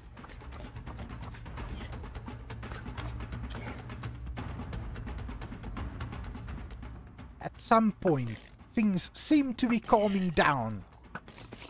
But every time, just as I started getting comfortable, more of them would spawn in. But I was slowly making my way around the mushroom and finally found what looked like to be the entrance. But I was forced to retreat into one of the smaller mushroom houses again. These guys followed me into the house and got my health down really, really low, and I realized, since I found what looked like the entrance, I will really have to go and try and get in there. I thought about making a run for it, but quickly got swarmed again and pushed back into this small little mushroom house. But I couldn't let them stop me. I had to go out. After dealing with this last horde, I just decided to make a run for it, and I took my pickaxe and I crushed it. I got the spawner, but I didn't know if there was any more of them, but I had to retreat back into this mushroom house. The pigs kept coming at me, and I kept fending them off. With the spawner gone, I gathered up the courage to enter the big mushroom house.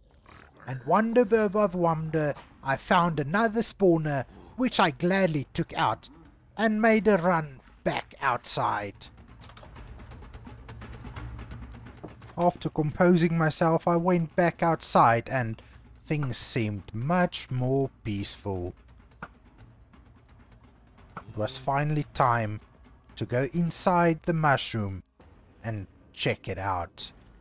I just wanted to make sure that none of them will attack me from behind. Inside the mushroom I found some more of these little piggies, but they were easy to take out with the help of my bow and my flying arrows. I felt that I actually won this. Going up the stairs, I took out more of them, the last two that I could see. But then another one dropped from somewhere above, and I got the suspicion that there had to be another spawner somewhere.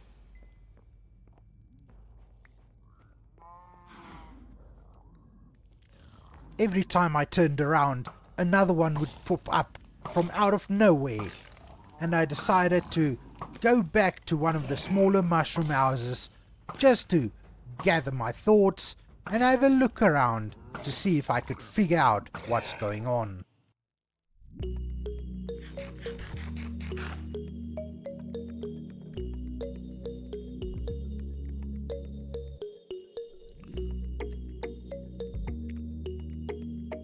I'm convinced that there is a spawner up there.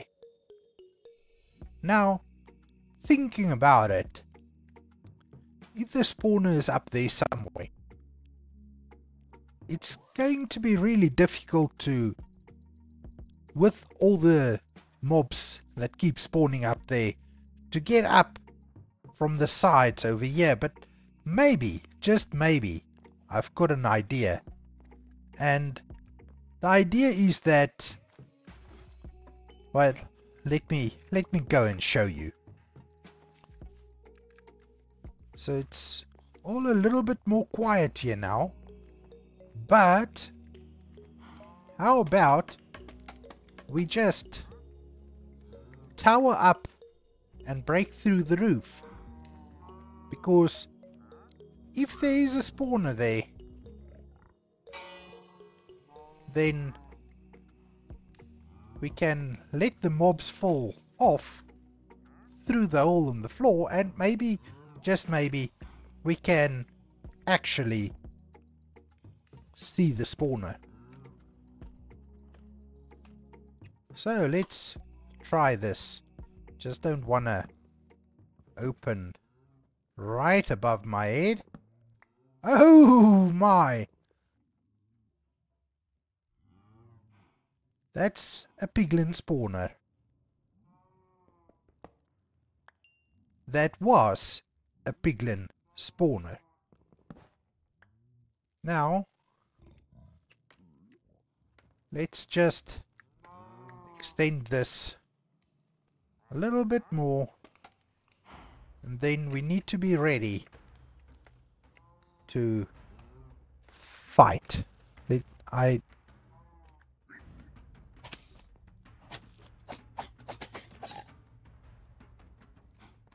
Okay, we seem to have a room up here with no more mobs. The cow will just... Because... What? Where are you going? Come on.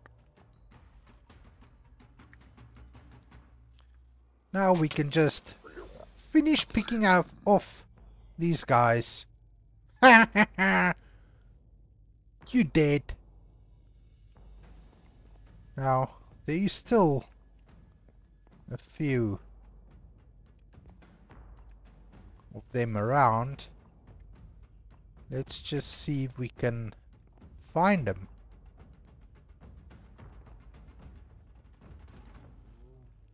Well, there looks like still 3 on the minimap, which we should be able to easily pick off.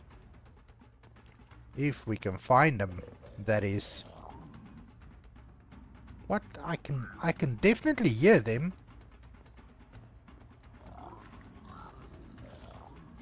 Oh, gotcha. 2 more. I see you. I don't see you anymore. Because you're dead. And you're gonna be dead. There you go. That looks like the map is clear now. And now I can start collecting all my rewards. But how about we just get a waystone somewhere, because inventory is filling up and we might need to be able to get back home sometime soon. So this one we will just name Shroom.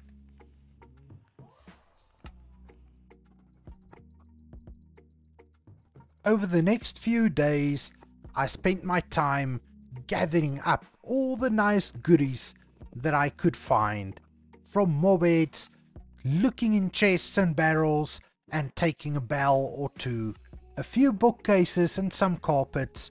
We even found a diamond sword, some more gold and a few emeralds. Without the nasty piglin brutes and other piggy creatures, it was a breeze to finish looting this whole mushroom area. So, my lovely friends, I think this has been such a wonderful experience. Just have a look at all the loot that we managed to gather. We've got a bell, which we didn't have before all of this. We've also got in our backpack gold, or 40 gold ingots, 24 iron ingots, almost 4 stacks of books, and a smite 1, as well as a totem of illusion. But now, in the other backpack, we've got a few pretty good goodies. We've got a whole bunch of candles. We've got a whole bunch of mobheads, some food, and various other bits and bobs. So, I think this was quite an interesting adventure, wouldn't you say? Yes, quite interesting, I would say. So I think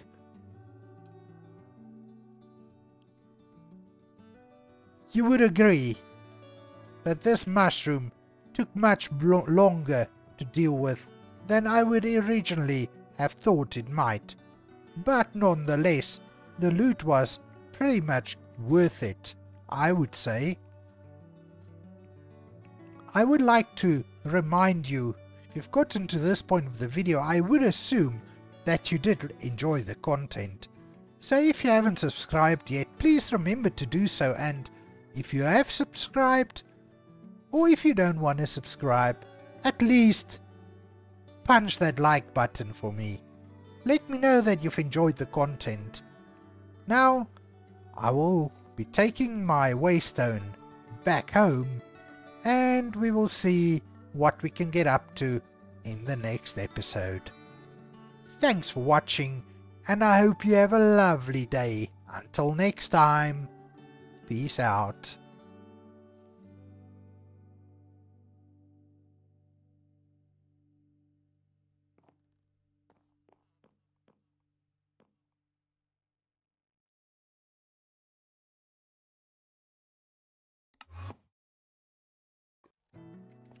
Well, hello gamers, and welcome back to the Better Minecraft Survival series. Now, we have been in this world for almost 300 days, and one thing that I haven't done yet is get myself an enchanting setup. So I think for this episode, it's time to build a library where we could get an enchanting table and a few willing employees to help us with our entertaining and enchanting needs. So this is the location. We are going to make a little space here because this building is going to be rather on the larger side, and I've got a pretty good build palette in mind, or at least I think I do. But as with all the builds I've been doing in this series, I'm going to start off with laying out the groundwork. In other words, the floor. So I was thinking for the floor, we're going to use spruce. And the reason for that, spruce is going to be a little darker, as the rest of the build palette is going to exist out of birch. Yes, you heard me right. Birch and smooth stone. That's what we're going to use. So let me get started, and well, I guess clearing out the area that we're going to need, and then we can see where this goes. I started off by laying out the boundary of the floor with some spruce logs, but at some point this got me a little bit confused, so I had to rethink the plan and find another way to just stay on track. So I decided to use some cobblestone and lay the foundation for the walls of the build. And as I was doing that, all these trees got in the way and limited my view, so I had to get rid of them. But finally, we've got a really good area cleared out. So what do you think? What do you think? I've got the layout basically sorted out. So this build is going to have 4 mini towers on the corners, but I guess you can't imagine it by me just talking about it, so we will have to see how this build progress. But if you have a look, you can see the basic layout. We will fill out a little bit of this with dirt because it will need to be lifted. I don't want any of the cobblestone to be visible, and we just need to make it look a little bit prettier. We do have quite a bit of open space in front of it, so we will just fill in this area, and then we will have a pretty little library build going on.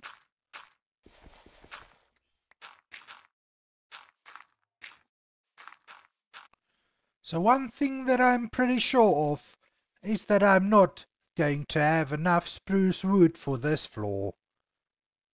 But nonetheless, we are going to try and see how far we can get. But first, I think I need to strip these logs. I made quick work of stripping the logs, and then I started filling in the floor. This was starting to look very good. And as predicted, I am short. Now that wasn't going to stop me, because I knew I only needed to make a quick trip into the forest to chop down a single spruce tree, and I would have enough wood to finish the floor. And by just adding a few more planks to the floor, we are done, and it's looking pretty awesome. I went ahead and played around with a few different build palettes, and in the end I settled on stone and birch planks. Yeah, I think this is pretty much going to be a good look for the door. Then we have space for a lantern. I had to go out to look for the perfect door, and I think I found just the one. This looks like a birch barn door, sort of, and it's going to work perfectly. The next part of the plan was to get a few pillars up to support all the walls that I was planning for this build, and it started to look like something really, really nice. I mean, this is taking really good shape now.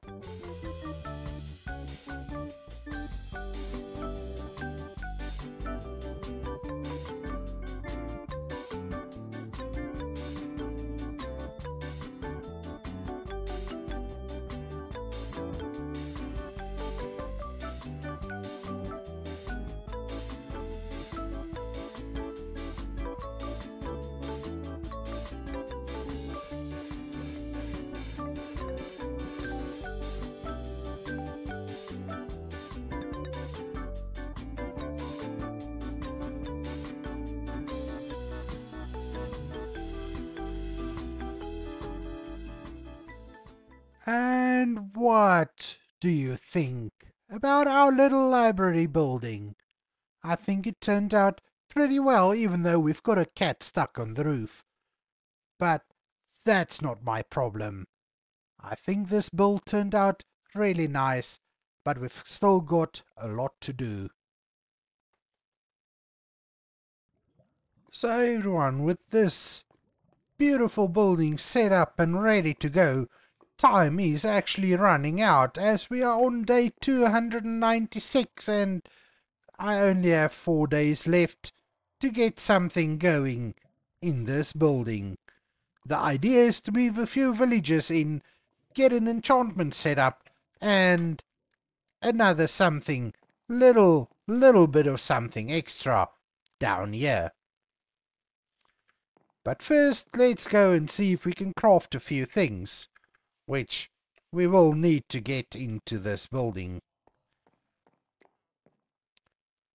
First thing I would like to do is get an enchanting table, because that is our library, and that's where we're going to do our enchanting. On top of that, I would like to get a... what is it called again? A trading post, which I believe I do have all the resources for, and then we can go back into the building to set it up. As long as I don't fall into the lava pit. Now the idea is to put the trading post down there, but I didn't really need to do that. Let's just fix it. We can put the trading post right there and the enchantment table right on top of it. So then next up we need to get some books and get some bookshelves.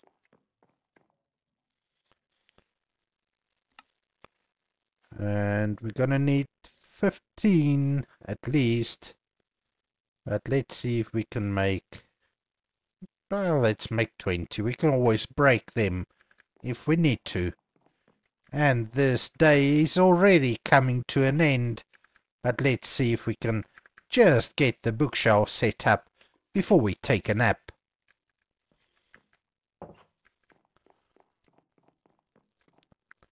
Now what I'm thinking, 1, 2, 3, 4, 5, 6, 7, then another 1, 2, 3, 4, 5, 6, and 7, and then I don't exactly know, but I think we'll do that and that. Now,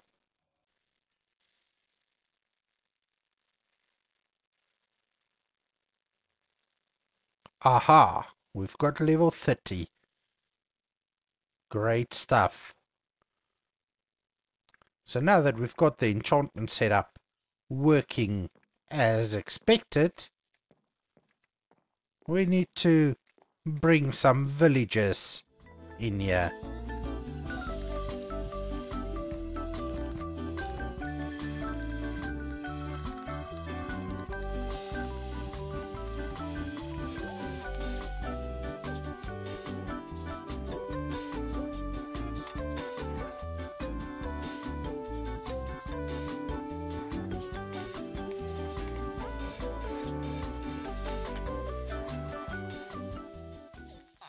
Finally, we've got 2 of our villager friends ready to start working.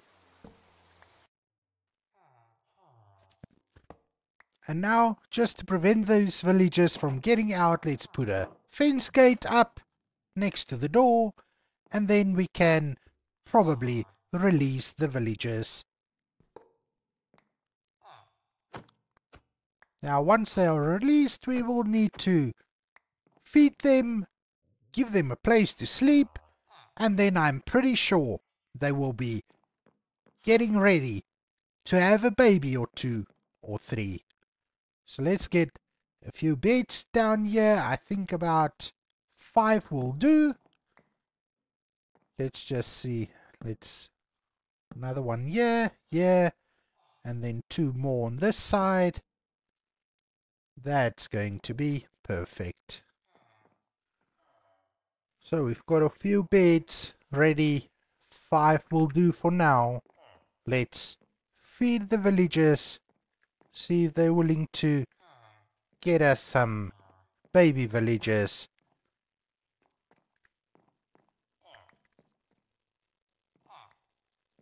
Nice. What? We've already got a baby! San Juana, welcome to this world. Frederick, you're awesome. But we're going to have to see what's going on, because Faye seems to want to go back to her old bed, which is unfortunately not going to happen. So, to get her to take a new bed, maybe we can just take away the empty bed.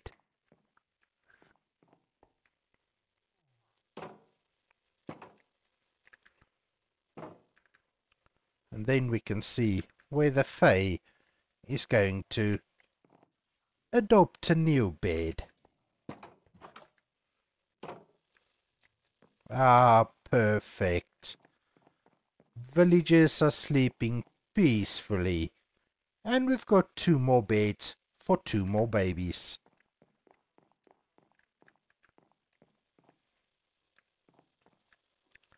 I think I deserve a night's sleep in my own bed. Wow, 4 little kids. These villagers has been busy. But now, I think, while these kids grow up, let's just block in our little villagers here so that they cannot escape. They will continue breeding, and as soon as these kids are grown up, we will put them to work.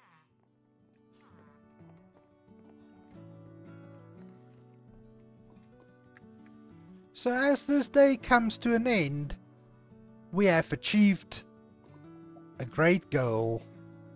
So our library building is built.